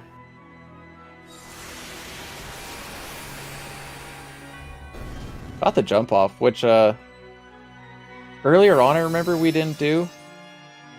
I don't know why. Probably just because It probably Didn't think took of too something. long for Golbez to actually get his turn right. And Yeah, I think so. You Yeah. have two animations that you need to jump over, and I Yeah, believe yeah. that like it wasn't even possible because he was too slow to jump over Yeah, those. yeah, yeah, But at the that- same time, Cecil is the main damage dealer that Kane doesn't make it. That also isn't that big deal. Yeah, so now with the patch, you can just like jump and it's fine, I guess. You can try. Yeah. Yeah, now we're just hitting that string of one person goes into a fight, leaves it, next person goes into the fight. This is great, actually. I love it.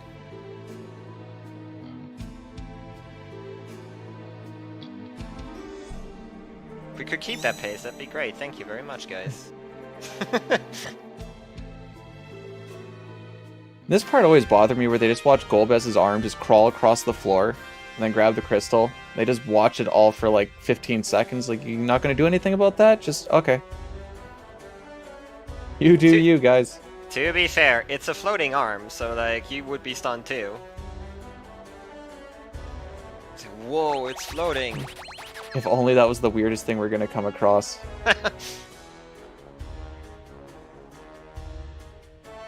Very quick Calcabrina transition here for Nikki. Very nice. Also, Zik picking up one of the better arm pieces that we use in this game, the power armlet. Just since we use a lot of, actually, strength is pretty much our biggest stat in this game. Power armlet making it just so much better. And we pretty much just carry it around for all of our main carries, which for a bit is Kane, and then for a bit is Yong, and then for a bit is Kane. And I think that's pretty much all it ever actually gets thrown on. Yep. Cecil just does his best. Cecil does technically get the best weapons in the game, but not until very late. Otherwise, he'd be the strongest. But Kane is, by default, just has slightly more options, and is slightly stronger at this point in the game in terms of like his strength gains. And Yang is just beast in general as well. Like he doesn't even need the weapons technically, but some pierce elemental weakness. That's pretty much why you carry around the claws. Yeah, he basically has an answer to every boss fight that we have while we have him.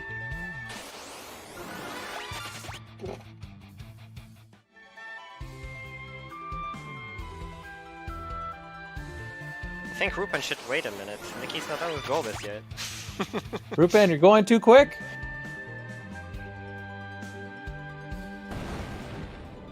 Ruben has been having a bit of a rough run though, from what I've seen. Like I mentioned that earlier, it had tons of back attacks and not so ideal boss fights in general. Like before in the pre-patch, we used to actually not like preamps because it was faster to not have it just because you didn't have to see that text box on the top. Now with the speed increase, preamps are actually better now because you still get that, but at least you're not getting beat up on. Yeah. Which is a fun little thing. So we used to be like, oh, another preempt? Okay. The text box, no.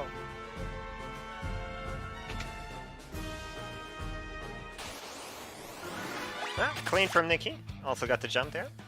And Rupen is okay, perfect timing actually, never mind me. Everything's good. Zik's picking up the cat claw, which outside of actually also giving you strength, it gives you agility. Very important. I mentioned it to Zik just yesterday. I'm like, you should probably try throwing it on a little bit earlier to see if you can run away a little bit quicker or not. And he's like, you know what? I've actually noticed a bit of a difference. I'm like, gotta watch those No 64 runs. If it works like FF5, which I don't actually know, every speed point actually matters in terms of how fast your ATB fills. I'm not sure if that's correct for FF4, but like in FF5 it works that way. Every speed point will give you like faster ATB ticks, so having this speed boost from the cat claw should be relatively significant.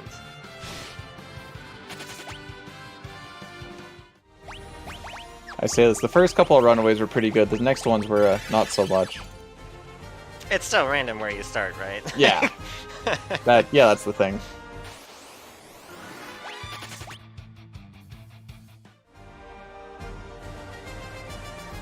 Which should be the same thing for the enemy also has random ATB starts.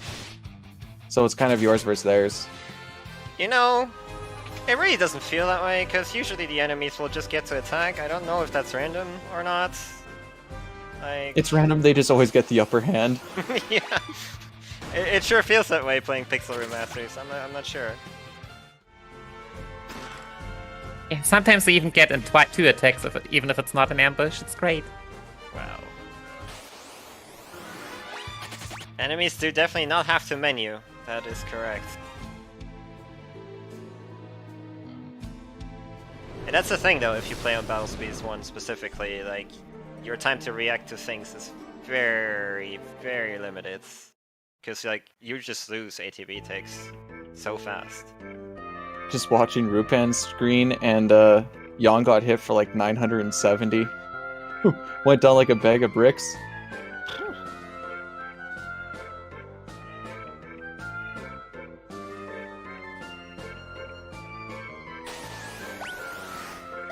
So, actually, I've always liked the Lugia fight. It's always felt like a nice little fun one of, there's different ways you can take it. Some people like to... Most runners seem now to they want to take out the doctor, but you can do a lot of damage to Barnabas.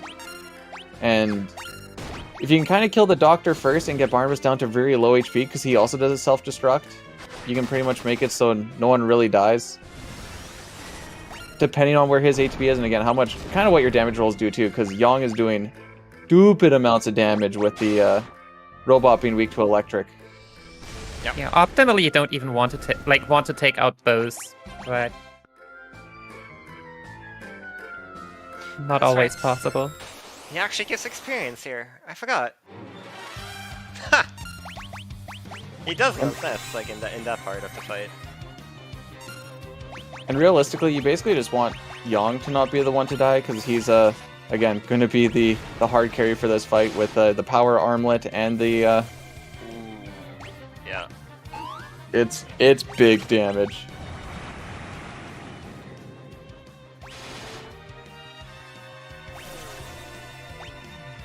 Yeah, so on the SNES, if you're poisoned, you can't actually get slept anymore. Here, it's a bit different, but, you know, it's just like 3 punches anyway. And we don't even really worry with the poison, since the ticks when you're walking do so little damage that you'll basically go... Is it 1 per step? I think maybe? I don't know, it feels really... We'll run all the way to the imps, and then we'll just get a full heal after that. It must be. Yeah, it looks like he'll just opt for the safety.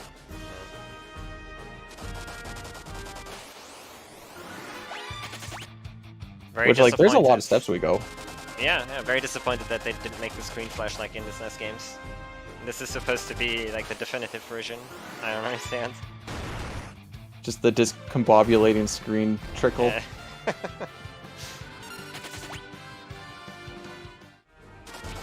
Actually, I think they made it the same all across all Pixel remasters, where you just get this nice little green flash now. Yeah.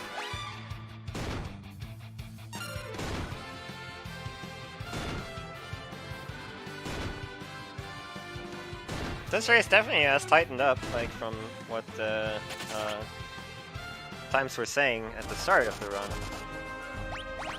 Yeah, I actually really like having this graph. It's really good just to kind of show the progress throughout, just from split to split. Also, Yeah, I just really enjoying like that too. data. Yeah, that's actually really nice to see, to be honest. So this fight's kind of a joke fight. There's not really any risk in it. You just take them all down in one attack and you call it a day. And I don't think you even have to worry about unequipping Yang at all.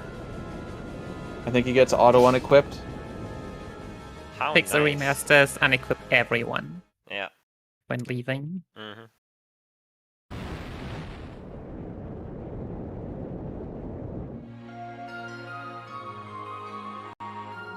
Which is really most important is like the cat claw for that, because like somebody else will be able to equip that later.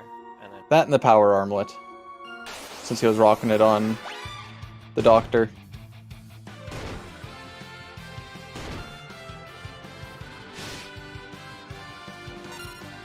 Nikki starting this fight as well. Maybe part of why I love this fight so much as well is just the fact that the Doctor's robot just starts beating up on him a little bit as well. It's a pretty serious fight that's also not serious. Oh, if he got one more, or you got one more Yang attack off, that would have been sick. That's Although- a script. Sadly, you know how it is with scripts. The fact that nobody died is nice, though.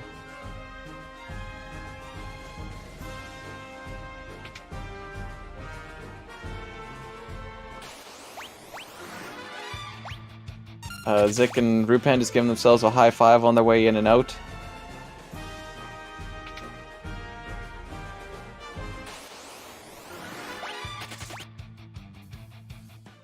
That damage, I just love that damage. Anything that where you can just like get huge amounts of damage for just because I have the right equipment, I love everything about it. And this game does it pretty well. Probably just because it feels like it's a huge reward just for like a knowledge check. yeah. So like unlike other games, this game actually has like damage multipliers with 4 and 8 as well. Like most games, it's like double damage for elemental weakness. It's a bit different here. It's like times 4 or even times 8 sometimes, which is crazy.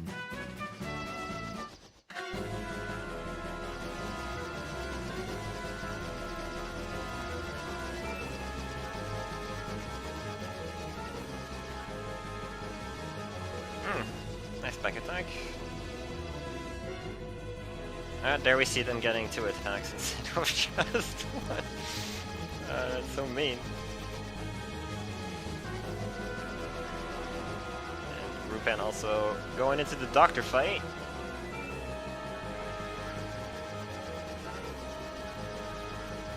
Just kind of looking, he's been closing that gap down quite a bit. So I think at one point he was like plus 9 minutes. Checking now, he's at about 6.5. Yeah. I think every runner had like a hiccup here and there, and Yeah. it's been mostly even-ish. Just funny because now we're gonna start getting into some of the rude fights. Yeah. Very excited actually.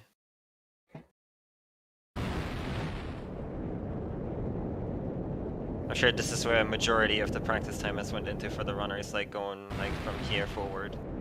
Yeah, the big things are Rubicante, 4 Fiends, and then Zeromus are kind of the big hurdles, especially with that speed increase.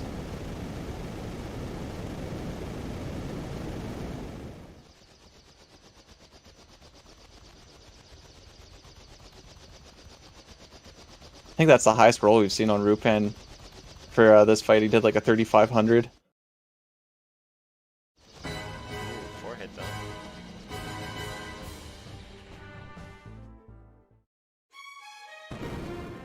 Flamethrower. Rude.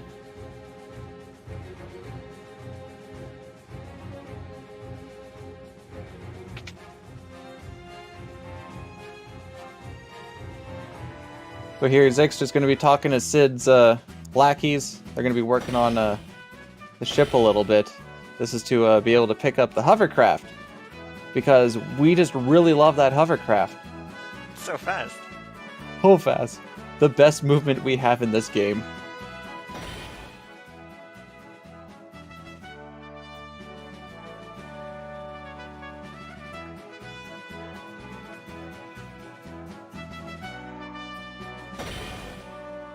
So we were mentioning this version, the speed, or the way that speed works is, it looks like it's not tied to Cecil at all, where everything just kind of has its own, in quotations, individual speed setting, or speed stat. So Yeah. we can't really manipulate it too much, which is unfortunate because it would actually be really helpful now. Best we can kind of do is just try to make Yong fast with the cat claw for now. Kind of hope for the best. Yeah, the Pixel Remaster specifically, it could sometimes feel a bit awkward. Not only this game, but also other games. They had like different ways how to handle like their ATB systems, and this is all a unified ATB system on all of them. So like, it definitely feels a bit out of place at times when you like get attacked by enemies 3 times when in the original versions you never would. Just having Zik putting down the hovercraft. One thing that bothered me in this version, I don't know why it bothered me as much as it did, is you can't park your airship 1 square away from the hovercraft, because it'll just auto get its way back in, so you have to go 2 squares away, and it took way too long for me to realize this.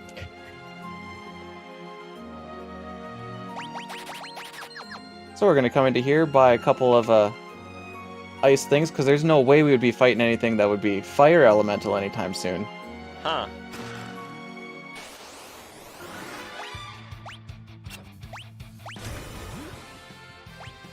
And any ether along the way is really good for power, or the Giant of Babel and on. We blow through it pretty quick. I guess we didn't mention this, but like I'm just noticing you can't actually run away while auto battle is going on. So you have to like manually switch on and off every time to try and run away. Yeah, I guess usually the strat is you turn it on to start the fight, and then if there's any animations, you turn it on to make the animations go by a little bit quicker. Then as soon as you get some ATB, turn it off and try and get that run away as quick as you can. Then as soon as you actually see that run animation, turn it back on again to make that go by quicker. It does make running away a little more technical, which is kind of fun. I think it's tedious, but that's just me. It is, but at least it's more than just holding LNR sometimes. I have to think about what I'm doing when I do the runaway at least. It's like just demonstrating what we just talked about, if you hold the auto battle. Thank you.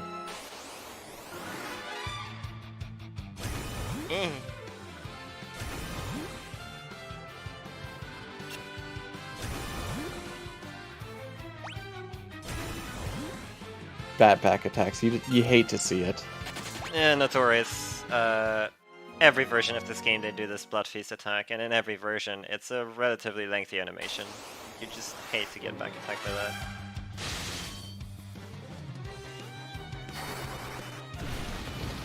So another scripted fight that Zik is doing right now, just auto plays itself. You can't auto battle your way through it, so you have to watch it just at its base speed. Not that it's super long, but it could also be like 1.5 times faster. Poor technique. This is how it's done.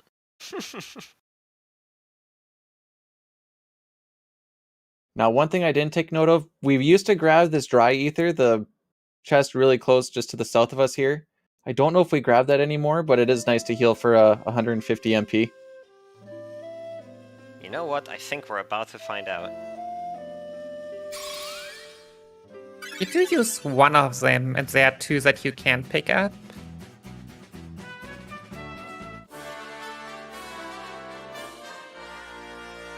Then again, backup is always something to consider, and they are not that far. Like, almost same distance. Oh, he opted to not grab it. Alright. I know nothing. It's fine. Curious to see if he does in fact put on the cat claw on edge just to get a little extra speed again. I like this. We come full circle from SNES now. There's also like people who didn't used to on SNES equip cat claws at all, and then like it was found out that if you do equip the cat claws, you can actually run away from bells you couldn't before. Especially when you could duplicate them and go with 2 of them. Yeah. Hey, this strat is really good because even on back attacks, we're not getting hit. Exactly. Now, as far as when you get an ambush, there's nothing you can do about that. You just have to sit there and... Yeah. Every enemy gets 1 attack, so you can kind of auto-battle your way through it. Just make sure that you're counting the attacks. Should I ask how we're doing on Phoenix Downs?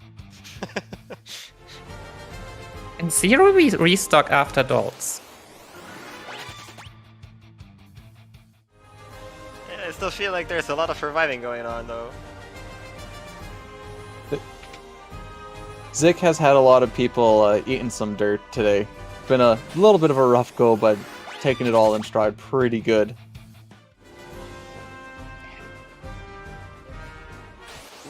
That was close, Nikki. I don't know why they all got off a second attack. Definitely not spooky. In the back of the mind, in auto save we trust.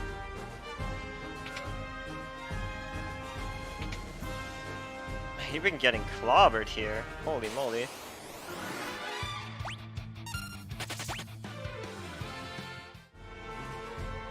Ah yes, hovercraft. I think that was the parking thing that I was talking about.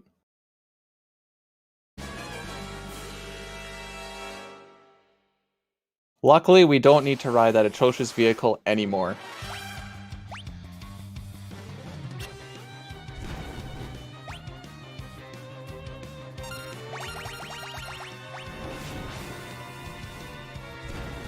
I know it's not worth it, but we could almost use it again. Go and grab the Excalibur instead of the Avenger. Just for fun. I'm sure it's definitely not a whole bunch slower. Definitely is. The Excalibur is very strong. I'll say that, but you'd have to grind Cecil for it. Which, that does probably waste a billion. Yeah, the unfortunate thing is he doesn't have a reliable way to get a lot of experience like we do with Kane. Yeah. So Zik coming up after we have one more scripted fight. Oh, he went through the scripted fight already. This is one of the rude fights. Rubicante can, with that speed increase, seems like he just got a little rougher. And it's one of the first boss fights where he quick saves before. That kind of shows you how the confidence level can be for what this boss can do. So while his leg's out, you can hit him with some spider silks, hit him with some magic spells. When you hit him with the Blizzara or Shiva, he'll actually hit himself with a blizzard spell, which gets you a little extra damage. If his cape is closed, he just absorbs all the damage that you throw at him. All the elemental damage, that is.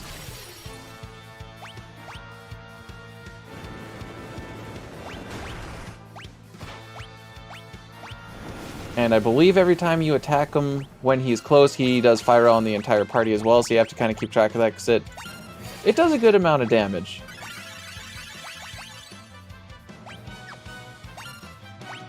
Honestly, this is one of those hold your breath fights. So he also has a move called Inferno, which we saw does a lot of damage. Yeah, you can technically survive that, but you need to have elemental protection and form of armor. Like, Cecil and Kane, even on these levels, could technically like get the armor for that to survive that, but it's also a lot of cash that we don't have. Realistically, I guess probably the best person to get hit by Inferno is probably Edge in this situation, just because of the Phoenix down shenanigans, because Cecil is going to do a good amount of damage with his Ice Brand. You can see Kane doing a lot of damage with his jumping.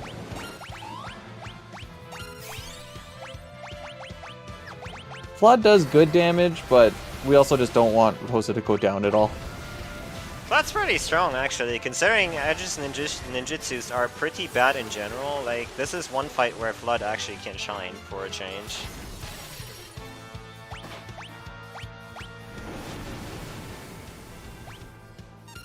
This fight's actually going pretty smooth so far, though. Yeah, that was a good amount of damage there in that one.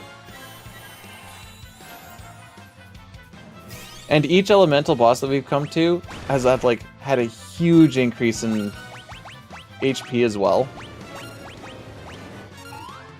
So even though we're doing like stupid amounts of damage in this, it's still like not that much shorter than like Valvolus or Barbarisha.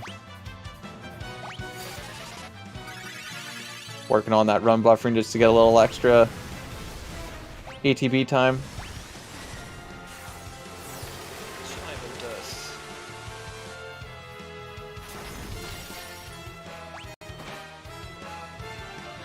I love that he Blizzaras himself.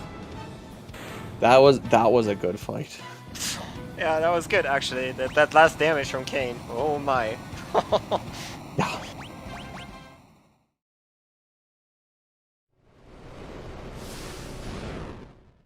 Yeah, so he has one more damage multiplier, or two more than you would have on SNES. On SNES he can do also like up to 6,800 damage, but like it's a bit more here because you're a slightly higher level. I think it's part of it is when you jump with a spear, you're doing twice as much damage than with anything else. Then you also have the elemental damage. Then you get some high rolls in there, and get all that to add up, and you can start hitting 7,700. I didn't see it, but I'm assuming Kane has the power armor at this point. Yes, he also has the power armor. Yeah. That's very helpful. Let's see how it See goes now, for Nikki's Nikki. starting the fight. Yeah. Rydia going down is kind of unfortunate, just you miss out on that double Blizzara damage. I believe he reacts to Shiva only. Not Oh, he was reaction. doing it on Blizzara as well.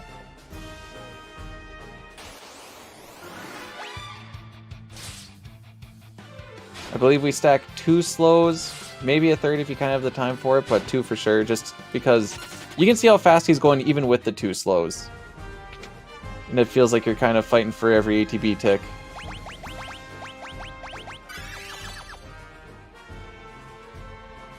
Oh man, you hate to see it. Good damage from Kane though.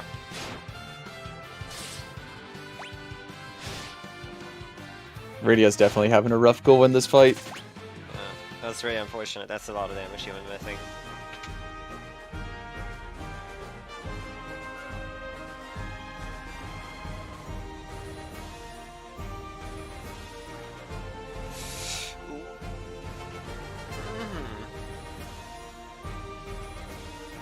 Character's getting on very low HP here. Not sure if I'm a fan. So you'll see Nikki just sitting there, just waiting for Rubicante to open up again, because like we said, if you do any attack, he'll either, if you use a magical spell, he'll just hit himself with Bizarra and heal himself. If you hit him up with a physical spell, he'll hit fire on your entire team. So you may as well just sit there and wait for him to open up again. And you don't even want to auto battle defend, since you might just be wasting out on some ATB waiting for him to open up. You'd hate to see everyone be like half ATB.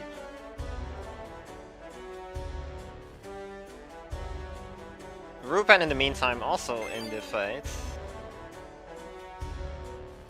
Had a pretty reasonable start. Edge got hit with the Inferno, so that's very reasonable. Got damage out with everybody else. Oh. Nikki getting fairly unlucky here with the damage rolls and targeting.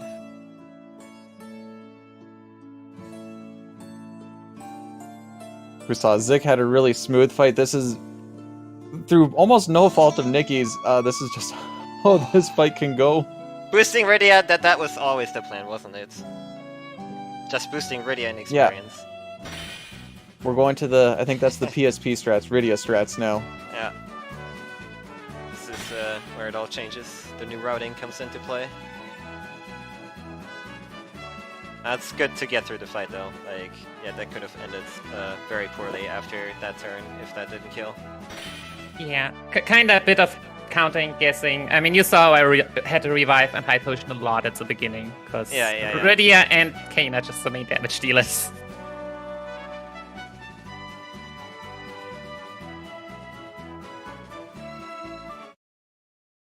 Now we see how Rupin goes through this. That it's a real clencher. So we're kind of clenching for 3 times as long as normal. He's been having a reasonable fight so far. Nothing too bad happens. Yeah, most of the Infernos were on characters that... Yeah, that was really good actually. He made up a lot of time there. Most of the Infernos hit characters that were not really essential, and he got outdamaged almost every turn. That was very nice. Very good. Definitely made up a good amount of time. The main thing for that fight is you basically want people to be above like 350ish or so you can revive or survive the Fyra. Then after that, it's like anything else is just pretty much going to kill you. Yeah. So now we're making the little detour to grab the Avenger. It's a sword that is two-handed. Auto Berserk's the character that uses it, but that Berserk also has a pretty high damage or strength stat on it too, I believe. But this cave with that speed increase on everything is a little monka. Before it felt pretty free, now it doesn't. Yeah, these enemies are not playing very nice for sure. No, that felt like it was a 2-turn on almost everything. Oh yeah, you're supposed to be like level 35 to 40 here, at the very least, to do this. With the float spell too. Yeah, this is like side content technically, right? So you don't have to come here. But yeah, oh god, well, I don't think there's a way we live to. Is there? Be lucky.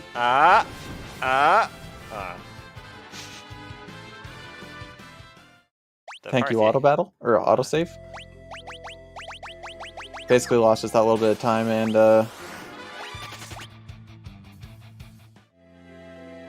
not a lot of steps at least. One thing I've noticed with the quick save function is it seems like it kind of quote unquote saves your seed, so you seem to get the fight like almost the same fight on the same step. It's not the same fight, but you do get the same amount of steps on. Is it okay? So yeah, running through here at 1 HP is a little scary. Honestly, the Malboros is actually not that bad compared to everything else. So this is a fight where we want Kane to get all the experience as well. So that's the reason he's the only one that we heal. I'm not 100% sure if you can run buffer this fight or not. If you can run away from the chest fights. I don't think you can. Yeah, unlike the next game, you can actually not run from chest encounters. But we basically got the setup we want now. We got the hourglass on everything, so now they're stopped. Throw out a couple of titans, and then we're just going to have everyone off themselves, and then Kane just kind of does a cleanup.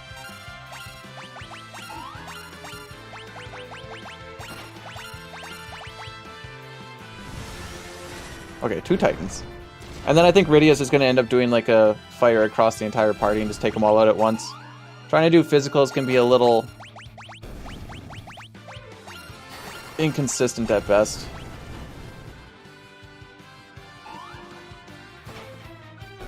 With the misses and everything.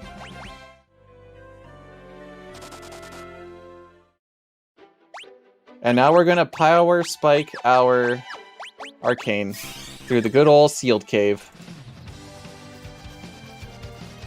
So there's a whole bunch of enemies in here that are the... What is their actual name? I just know them as doors. Trapdoors. Oh, it's trapdoor. And basically they'll target you once, and then they'll use... Is it 9th dimension in this game? Has a weird name for it. And it just will it'll auto kill you. So we basically, with our Berserked Cane, we're just gonna auto battle it, and for the first one or two, you basically just kind of hope that you don't die. Then after that, you're typically okay. If you get some high damage rolls, you end up hitting the threshold where the trapdoor turns into a chimera, which you lose a little bit of experience on.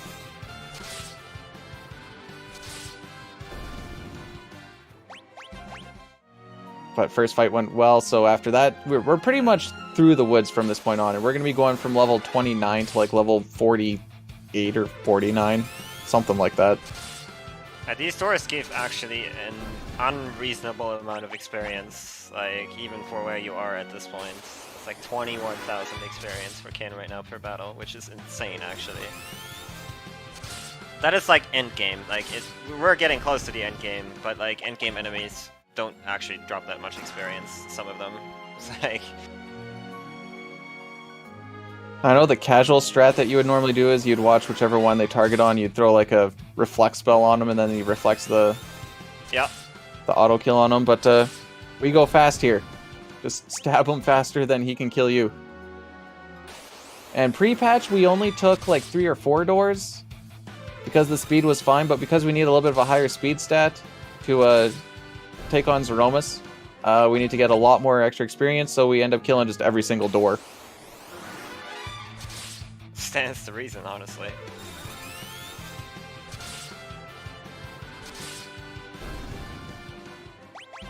Yeah, right now Zik's just going to be pushing the Y button to win for the next little bit.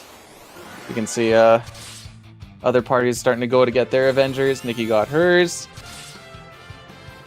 Rupen's coming up on his. This race has definitely closed in on itself quite a bit. I'm liking it.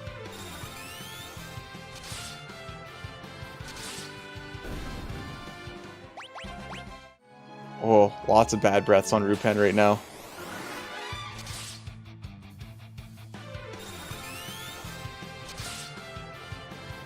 As soon as you get that hourglass, you know you're good at least. It's just trying to get that first hourglass out. That's the most stressful part of the Malboro fight.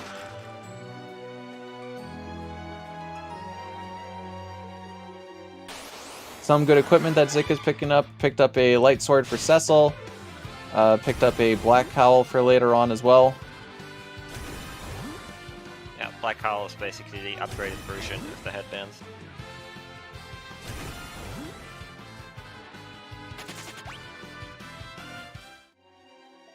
You might not have seen it, but actually I got lucky because Kane under-damaged the first door, but 9th dimension actually missed. What? Yeah, I totally missed that. I saw your fight going, I'm like, okay, it looks like you're doing okay. I didn't see that part. That can miss in this version? Excuse Apparently. me? Excuse me, Square? Excuse me? Hello? Wow. Oh no, I got so... Yeah, well, now I have to redo 2 doors. Wow. How do I under-damage the 4th door? Usually only the first one should be dangerous. Well, I guess I laughed too quickly. You know what? I'm not even that confused by that, since the fact that if you know about the Gigantos in FF6 version where he has 0 magical evasion in the Pixel Remaster, I've had it twice where I've had a bio miss him. I'm like, you have literally no evasion. How is this missing? I need answers.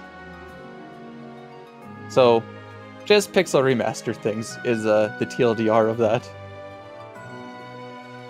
Yeah. So I noticed this before. Rupen actually brings up Cecil here for a little bit of experience. Probably for safety, because as it stands, Cecil cannot survive a Big Bang, like, reliably, I believe. That might be for, like, 1 Big Bang survival later for Zeromus. To be absolutely sure that he will. Looking at it, well, maybe it's to help a little bit with the damage rolls as well, so you don't, You don't game over? Like, yeah. You know? Yeah. Kind of looking at it, because he killed him on that second fight, so that's kind of what I'm thinking he's going for now. Killed him for some extra experience, brought him back up for... Yeah, this looks like it's probably a safety strat. Wondering if he's gonna make up the... Because like Kane is losing a lot of XP here. If he's gonna make that up later. He must be making that up somewhere. And then Zik on Demon Wall, and because we're berserked with one character, hit that auto battle button and take a coffee break. There's not a lot of risk in this fight because of how hard we're hitting. Yeah, we made strides here. Like our HP more than doubles. Like from entering. That's a lot of levels. And then Demon Wall himself, I think, I'm actually curious to see now if Demon Wall gives as much experience as the doors do. Nope. Doors No. give more XP. That's what I'm saying. Doors are just insane.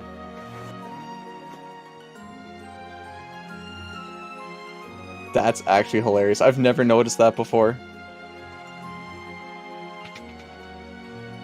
Yeah, if they weren't so annoying to fight, this is one of the best XP sources in the game. Like, legitimately. Imagine if they were renewable as well. Oh, Yeah, everyone would be max level. That's the thing that's missing, yeah.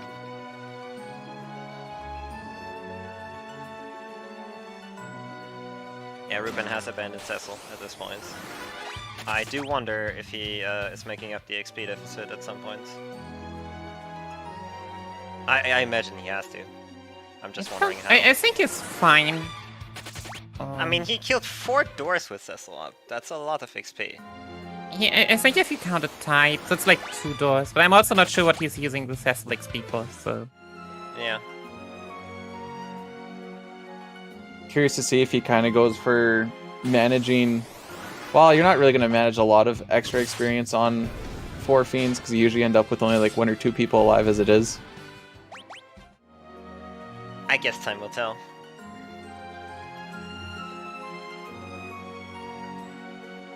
Oh, you can't even warp out. Can you warp out of this cave? Or did No. they... Oh, Nope. they patched it. Yeah, okay, good. You can at least warp out, like, with Rydia in this next version, but... And just yeah, go floor by floor. Yeah. Not even that is allowed anymore.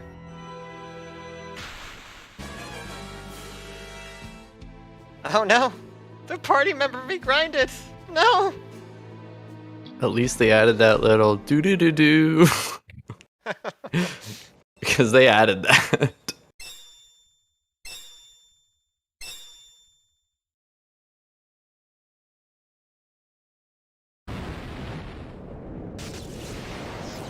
I don't know what it is, but the fact that Rupan is just carrying around a dead frog and his party member slays me. Just every fight you see the frog on his back. I mean, Zek's been running around as a frog the entire way, up and down. I do love that they also have that in 2, and I wish it was in... I wish you could do that as like an imp in 6. It would be awesome.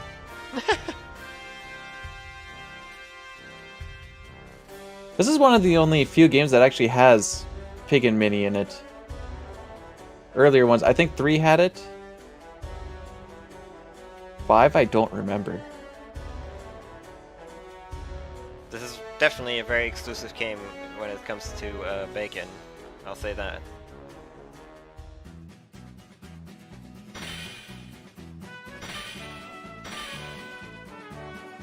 Very exciting Demon Wall fight going on Iki's screen now. Yeah. I like the execution. It's tough, man. Ah, looks like Zik Rupen's- getting his like 3rd or 4th airship thing going on now. We like working on airships here. Looks like Rupen is only 1 level down with his kin, so that shouldn't really matter too much.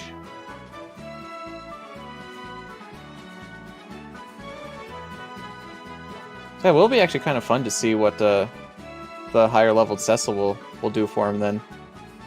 My guess is really big bang damage rolls for the first one, but I'm also not sure, like...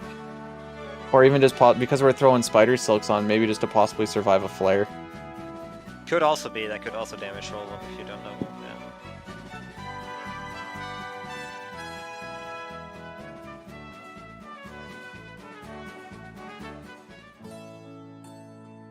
Yeah. We're still on this one person goes in, one person goes out on the boss fights a bit as well.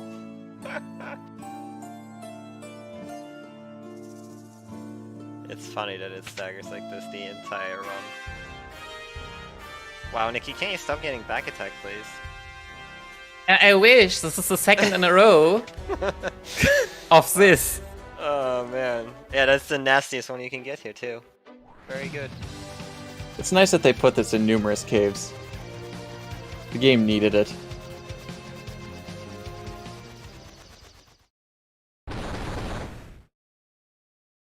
That was a slight time waste, I'll say. Oh dear. You do like that battle, don't you? I guess so. Guess the rest of the run was too good, since this cave just had to equalize everything. They're just escorting you out of the building.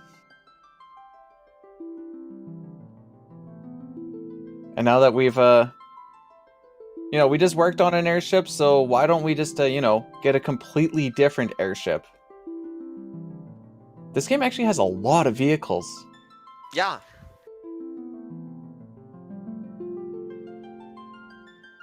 Does anything else have more vehicles than this? You know, to be honest, like, a lot of FF games have a ton of vehicles, actually. You just never, like, actively realize it unless you think about it. Yeah, I guess so.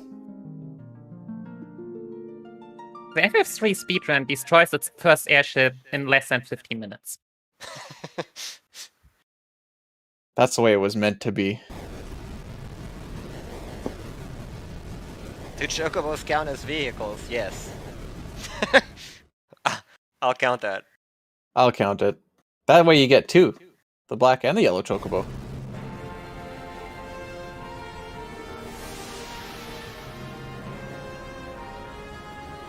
So now the moon is also going to be a little bit scarier because you kind of get a little bit of a difficulty increase from just the random enemies on there.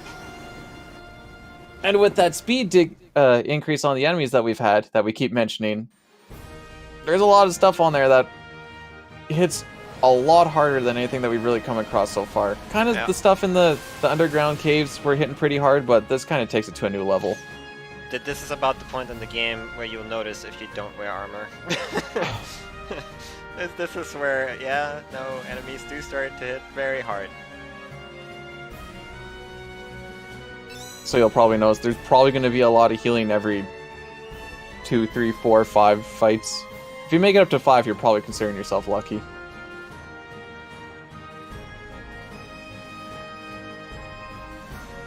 So I noticed that was the same in just playing 5 as well. It feels like you're healing after every other. I love that you can park the lunar whale on the stairs here. Just one tile closer than you can do in SNES. That seems illegal, if you ask me. Parking ticket will be sitting on the dash. One of the naming ways just going by. Ah, you can't park here.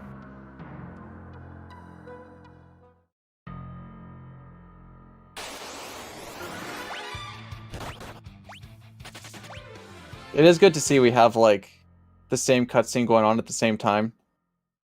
Just the fact that this race has been this close, 16 hours in, really adds to the hype value. Actually, Zik had a really nice walk. I don't think he had to heal once. I don't even know if he really took any damage. He did a little bit, but that was definitely very good. It must be the cat claw. It's the cat claw tip. Yup. I'm a big fan of cat claws, actually. I think we're just biased because of the SNES version, but yeah, me too.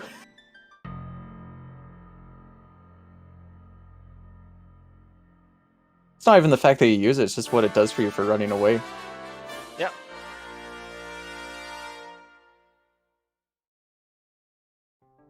But here we get Fusoya, always joining at level 50. Is he considered the strongest mage, or is he just strong because he just comes in at a really high level? I've never actually looked at his stats. Stats are kind of meh. They're not terrible, but your characters become better if they are that level, of course. Oh, back attack. And you see Rosa and Rydia hit the dirt real quick. Even Edge almost dying in the back row off of one attack.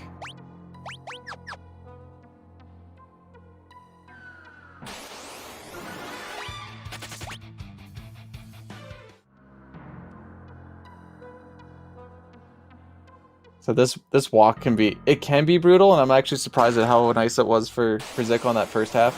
Here we pick up a Lunar Curtain that we end up using on the 4 Fiends. Lunar Curtain just being an item that grants you the Reflect status for a bit.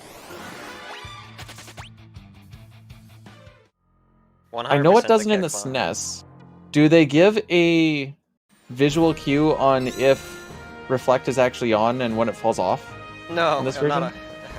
it doesn't on SNES. I mean, I'm not sure if like you get the blinking here or not.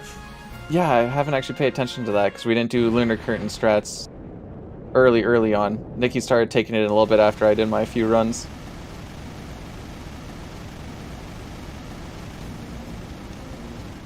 Would be nice because it's really unfortunate when you don't actually know if it fell off or not.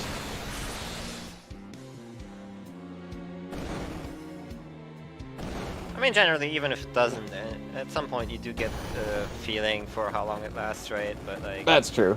definitively knowing is definitely better than like having to guess.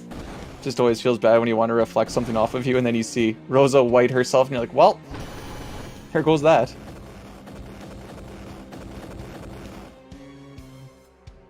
Or I guess holy in what it would be in this version.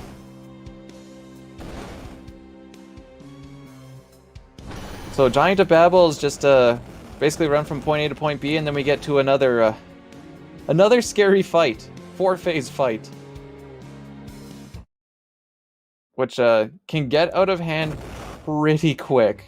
It's one of those fights where if you have a good opening, generally you're not doing too bad. If that opening goes a little bad, you're kind of on just trying to keep it together mode for a good 30 seconds or so. This and Zeromus, like the 4 Fiends fight and Zeromus are probably the most practiced fights. Luckily you get the CPU fight afterwards, which is a little bit of a break. As long as you can count some damage, you're good to go. Nobody told me I had to count. Hello? Well, you don't have to count. You can just go by feel. I'm sure it's fine. No one's ever been screwed over by damage rolls in 4. No.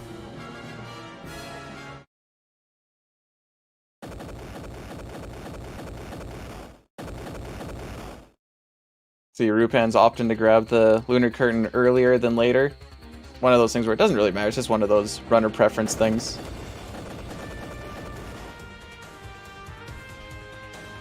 Also grabs the item beside it, and my Japanese is not good enough to know what it actually has a was. bomb core, if I recall correctly. Sounds right, yeah. Interesting.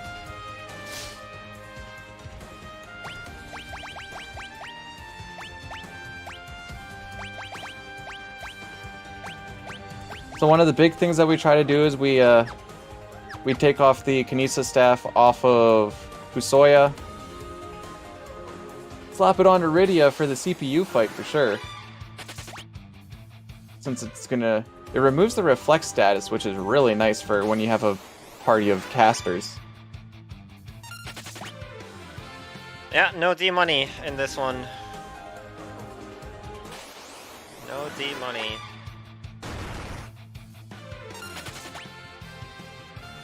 I mean, we might see one, but we'll just do the same thing we do with every other fight. Ta-ta for now.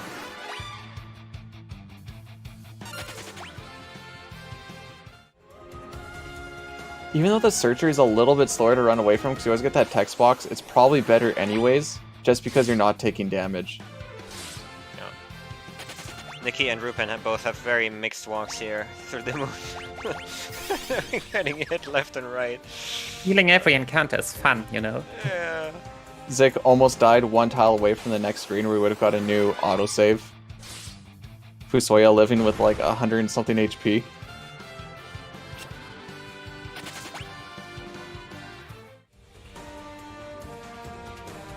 So one thing we do is we do buy, they have a naming way here for a shop. And you can buy a few Arctic Winds, some Rage of Gods, get some more items. We're going to be using these items on the upcoming fight here. Since basically you're giving everybody the ability to hit a elemental weakness. Which will do a whole lot more damage than what they normally would be able to do.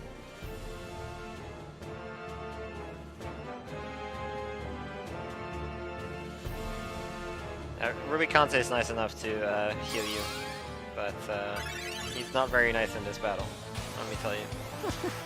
He wants a fair fight, but I've seen how this fight goes, and I don't think it's a fair fight. It definitely isn't. That's pretty reasonable for now. Edge not having no one die on the first attack is actually really nice. Hey, so we your main guy here is definitely 100% Fusoya, since nobody else is leveled at all, so... And he has all the tier 3 spells along with it. Oh, you do not actually get the glowy. Oh dear. At least you get the little... In the status menu when you want to like heal and stuff, it kind of shows you the different statuses that you have. So that helps a little bit at least. I don't even want to say this is like a rough start, this is just kind of a standard start. But you kind of want to do your setup as fast as possible through the Mylon Z part. So that you're kind of good to go, because you kind of want to rip through Knazo here. Knazo? I don't remember which one he actually is now. So you can kind of blow through him quick enough, because after a certain amount of turns, which he might actually get guaranteed now, with the tidal wave, which hits everybody for a good amount of damage. You can kind of see Zik here kind of figuring it out, because this fight is never the same. It's kind of a, I've seen situations sort of like this, so we'll try and do it this way and hope for the best.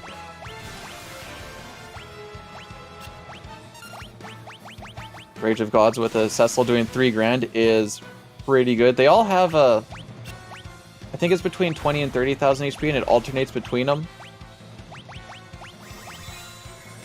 So you're basically just trying to hit those thresholds, and that's why we throw in the items there can make it a little bit quicker to hit that, since Fusoya is always hitting 9,999, but you always need to get that little extra on it, maybe skip one of his turns. And this is why we picked up all those ethers and dry ethers, to make sure that Fusoya is always just fed with the MP.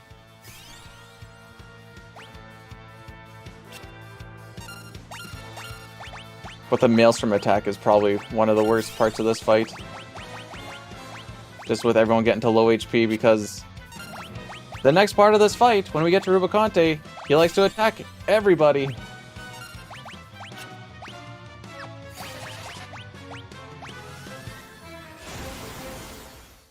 And we're basically going to be finishing off the fight with Fusoya and maybe Cecil. But getting everybody up before we actually start it will be good for just throwing all those items on him. Since the scripting for Rubicante goes, he'll cast Fire, Fyra, Fyraga, and then I think he Infernos someone, and then he basically loops it over again. And with him being really fast, that damage accumulates really quick.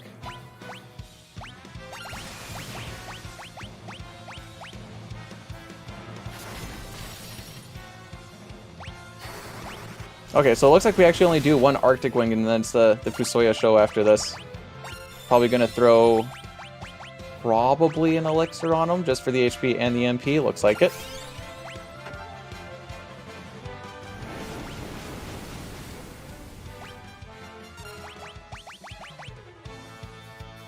There you can see he's starting the scripting. The Fyro doesn't hit too hard, but he just kind of builds it up. And then you start to see the huge damage increase.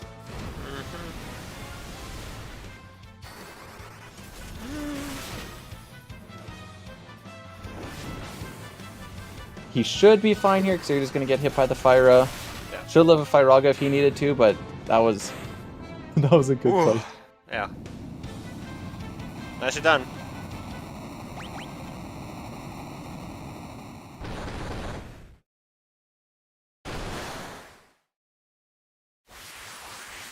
And now that we got through one clencher, let's start the next one. Yeah, Nikki already here. Let's go.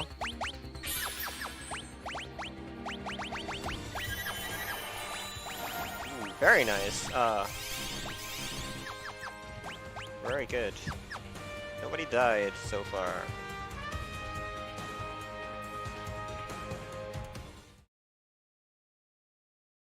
And it is a big deal that nobody dies on that first bit, because it's very easily that, Rosa or Rydia can go down, and then you're missing out on throwing that one elixir or one potion on him.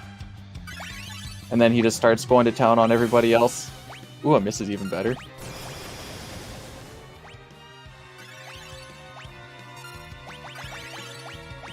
Still out luck here with damage rolls. Yeah, these are actually, like, really kind damage rolls. Sick, of course, in the meantime, taking care of the CPU, which the gimmick to that is he has the two nodes in front of him, one of which attacks and does like percentage-based damage, the other one heals the main body. But as long as you have one of the nodes up, still the CPU won't go crazy. If you kill both nodes, the CPU will go crazy and do an attack that will instantly wipe one party member. And you don't want the healing one up, because we can't really keep up with the heal.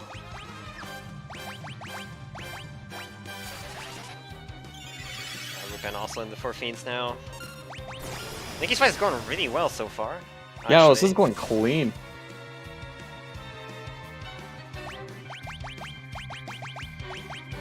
Rupen is doing pretty well too. Making it look easy, guys. You guys said that this was a tough fight. I don't know, this looks like it's pretty easy. I say that, then Rubicante can still come and ruin your day. Oh yeah.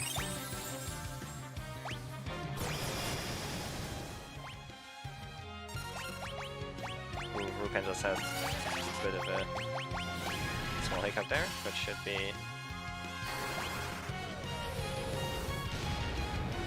clutch miss.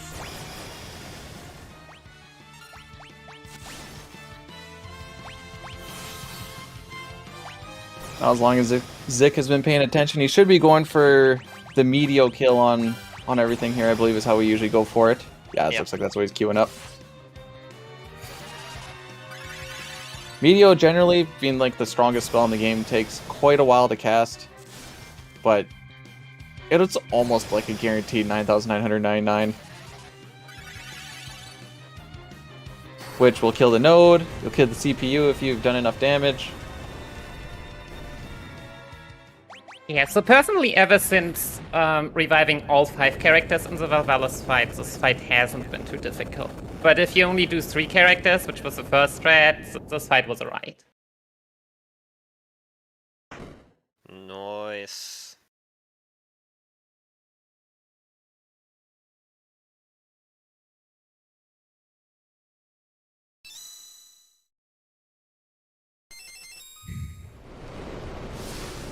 Oh, that was clean.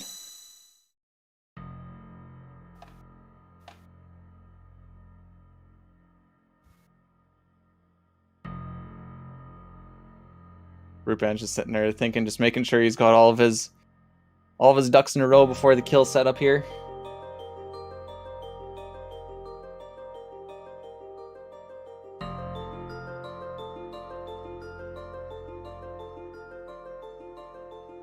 It looks like if you can get Fusoya to basically full HP and get that one Arctic Wind off, you seem to be doing okay, or be in an okay spot. Yeah. Yeah, after the Fire Aga. That Inferno does... I mean, it's not really unfair damage, it just feels like it. Because we're so under-leveled. But realistically, Fusoya should not have, like, the most HP. Very nicely done by Rupan as well. clean fights all across the board. And you know what? This race is tight.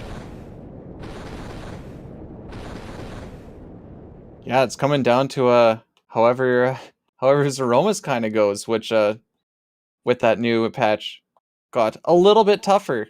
Zeroma's kind of used to be a bit of a free fight if you just kind of knew the scripting. Now we have a little extra risk in it. Nikki just doing the good old dispel flare strats. Since CPU's got 30,000 HP, so you're basically just counting it down until it gets to below 10,000, then you can just go for that medio kill.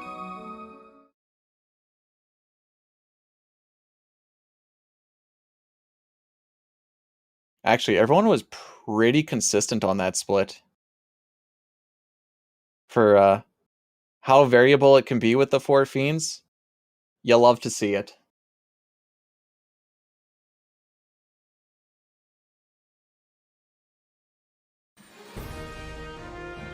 Taking a little bit of a breather, it's like, whew, we made it through that part.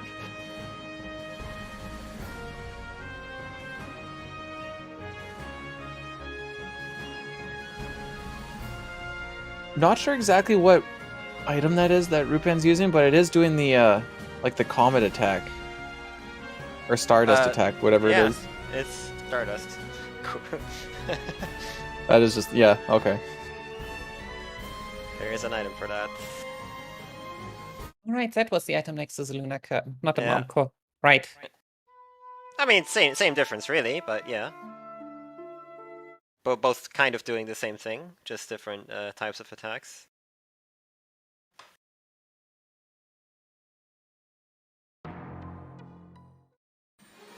As long as you kind of keep track, especially with the percentage-based damage, the CPU fight isn't too bad because you can just kind of gauge, okay, this many more attacks before I die type thing. And you're never going to like get surprised by it. So you can really plan around how this fight goes, which is nice, especially after the fight that we just had.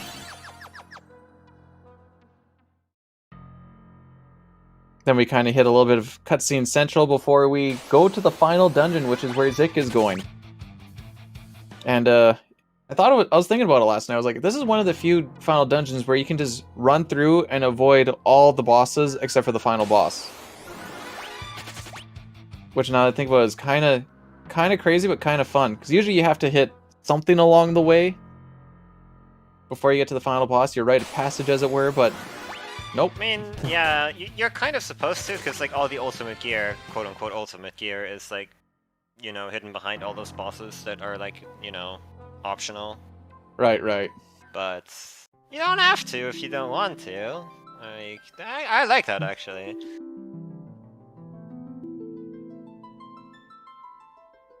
If we got to do that in 6, it would be a so much more consistent run.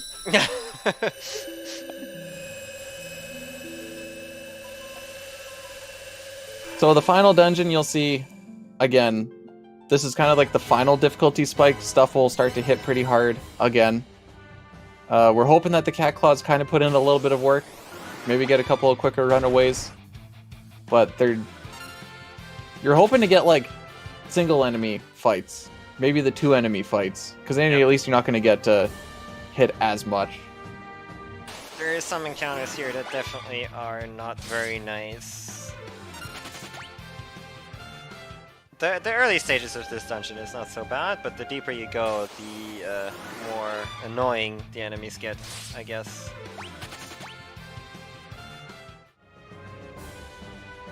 I don't know if he has it, but I just kind of thought about the fact that you could like auto battle Edge on Smoke if you wanted.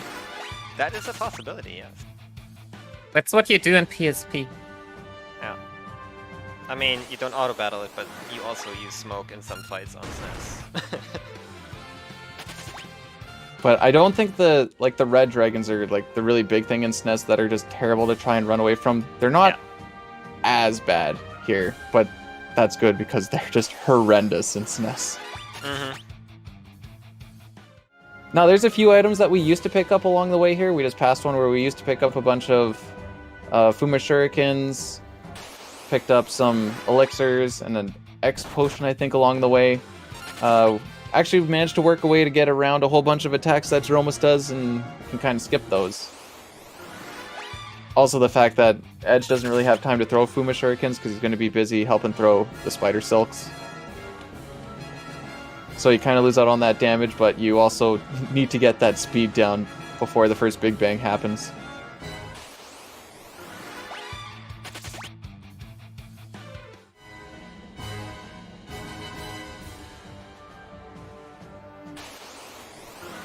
It's like Nikki's almost in the final dungeon. Rupan's working his way there. It's just a race to the end. Yeah, everybody within about 5 minutes-ish. Very good.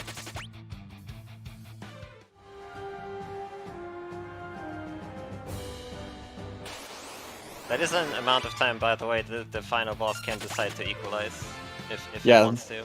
So that's just the time the cutscene before the final boss takes. Yeah, that's about like what you lose if things happen.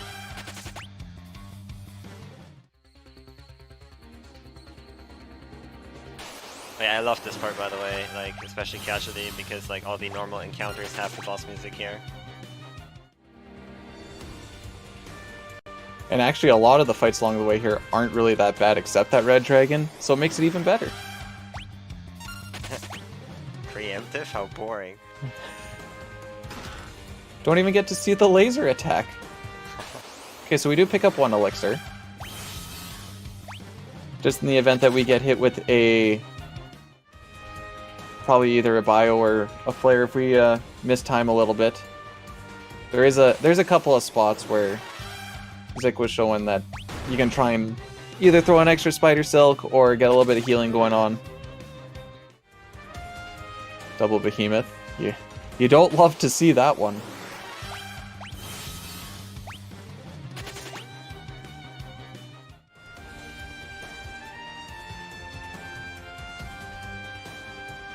I do notice that at third Phantom experience, Rupan's Cane actually caught up enough that he did get the level up. Fascinating.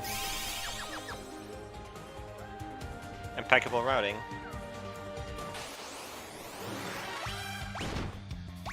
That's got to be a whole lot of... We must have like just hit a threshold or something with that then, whereas the other runners have it where it's pretty comfortable. So he might be worrying a little bit more about some extra shadow experience, making sure only Fusoya is alive at the end of 4 Fiends and things like that.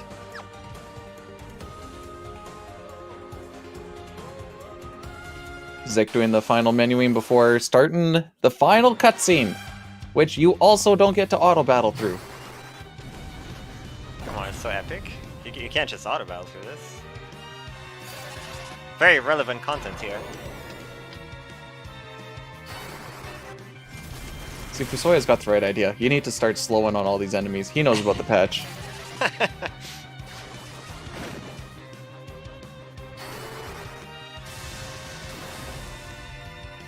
mean, a hold actually lands in this version. Oh, that's great.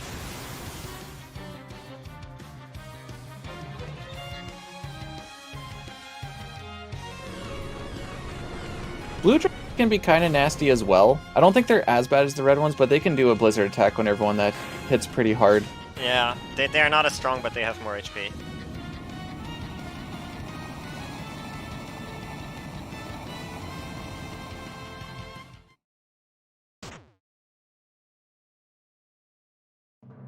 The Little Murderer is probably one of the... Well, it's slow, but you know you're not going to be taking damage off of it. So it's kind of a push for pull.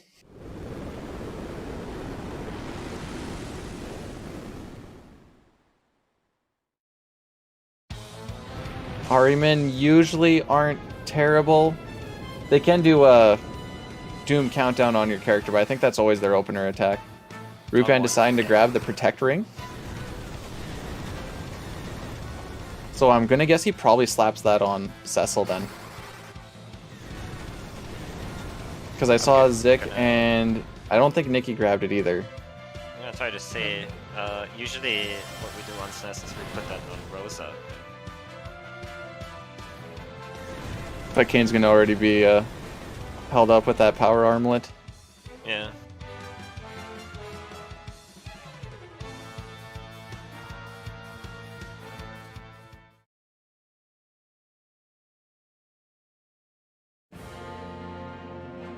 All right, Zig's getting ready for the final fight here. Which, you'll see they're talking to your whole party, everyone who is not dead, even though we all thought we're dead. You can auto battle through that part. Ha. It's time to pray. In every way, really.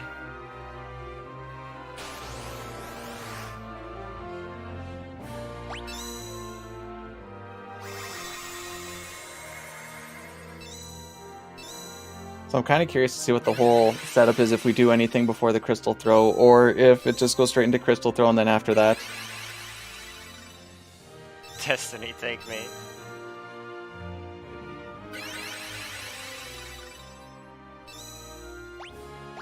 Be nicer, Romus, indeed. Yeah, this is one of those games where it seems like final boss fights in Final Fantasy games are either really easy or really not.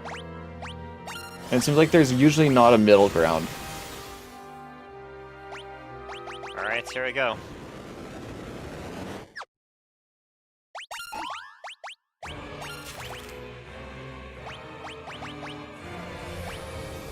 So we're throwing the spider silks Yeah. and creating the flares. Hopefully they're not getting thrown on people who still need to throw silks.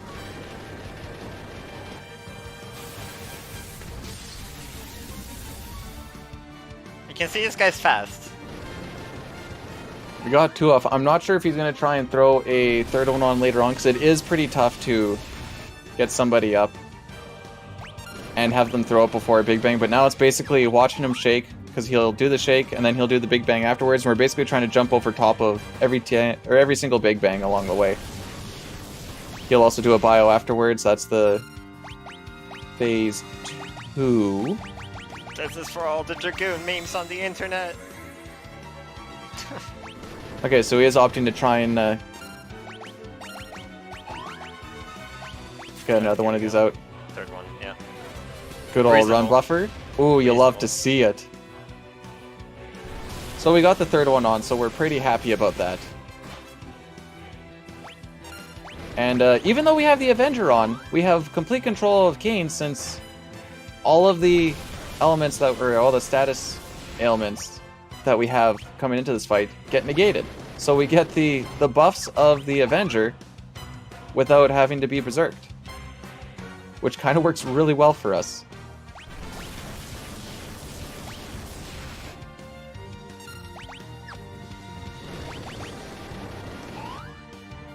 Now we're basically waiting to kind of see. You'll see him heal himself for 9,999. That's when we know we get into the next phase, and his scripting will change up a little bit. And then he'll start throwing out flares as well, which we have to try and avoid. This is a pretty tight fight for just when you actually need to do it. A lot tighter than it used to be. We used to even be able to throw some chip attacks in. But with that extra speed, it's not possible. Because we're even at a higher level and it's still tight. And So- 3 spider silks. Yeah, hence the 3 spider silks that we used to not do. So it didn't dodge the bile, but it's not a huge deal because we have time to jump over it. This is why we grabbed the elixir and may have an X potion in there. But the jump is always the giveaway for the Big Bang, which is, like, we don't care if we get hit by the black hole. We don't really have any buffs that he can take away. Which is all that really does.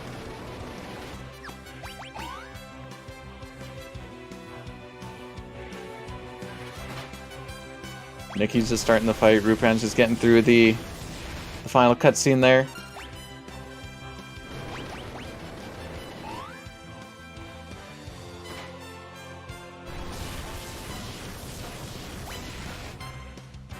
Now, unlike Rubicante or Four Fiends, this is one of those, like, it's also a clencher fight, but this one's also the worst just because you have that whole cutscene you'd have to go through as well. Phase change.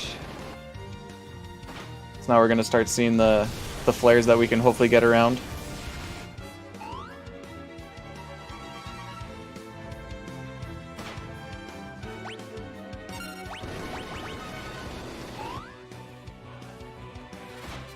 You'd think that Zeromus would kind of figured out right now that maybe he should try and attack it in the air instead of just on the ground, but here we are, jumping over top of everything.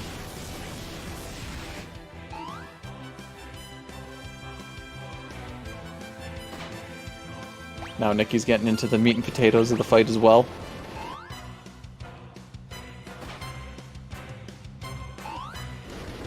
At one point, we're going to have 3 people on a boss fight, and there's going to be no one on the screen actually fighting it.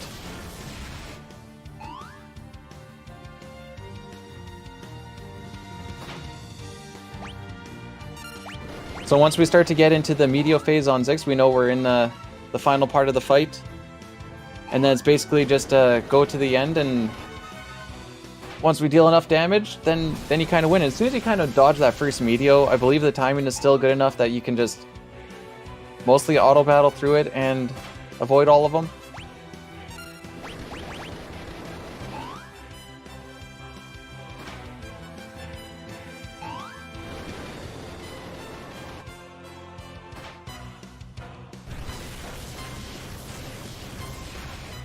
Rukan getting his spider silks out as well.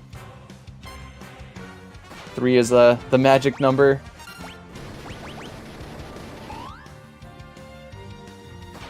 Some extra damage from Cecil there. And he did live through the first Big Bang, so everything he did with the levels and stuff was definitely free here. But Zik is on Meteor.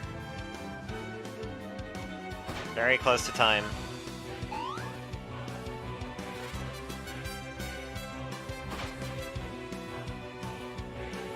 So yeah, he does have the timing down where it looks like he should just be able to rocket through and... Ha, I got it. You'll have And to time. see the meteor miss. Time for Mog. GG's to Zik. GG.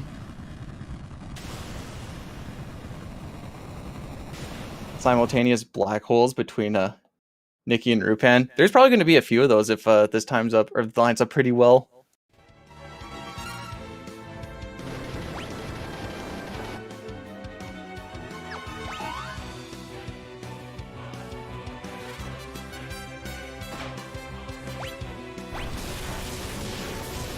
Nikki probably getting close to the phase change here. You can always tell when you see the 9,999, just to let you know, because basically Zeromus gets his HP down. Once he gets to a certain threshold, he refills it up just like he did in SNES. Except you didn't get to see that 9,999, so you just kind of guessed when it happened. So I don't think there's any visual cue other than maybe an ATB halt, which you don't even get to see because you don't see the ATB bars. Yeah, you don't see it at all. Okay. Starting second phase after the heal, it should be easier. It's a big timing part with waiting and calculating like 0.3 to 0.4 seconds is only first phase.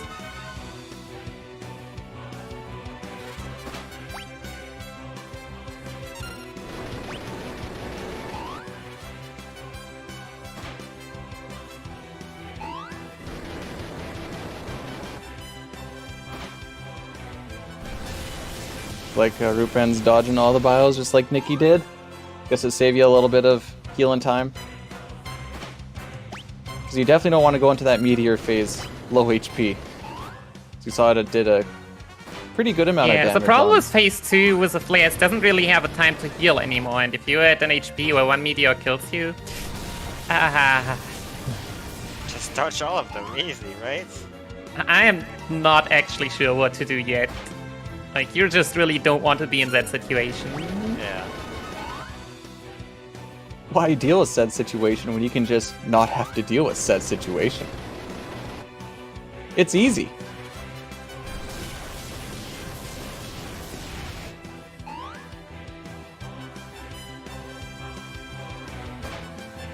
And if you guys are loving this Dragoon action, oh boy, just wait until Final Fantasy All right. 3. Meteor phase. Time to get ready for Team Choco.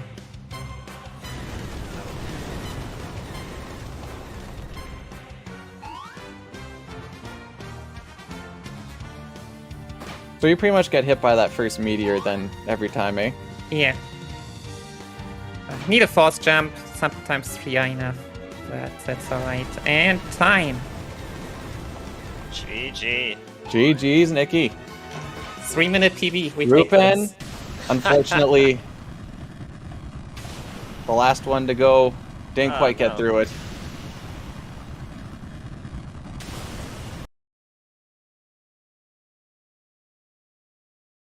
So like I said, you'll have to go through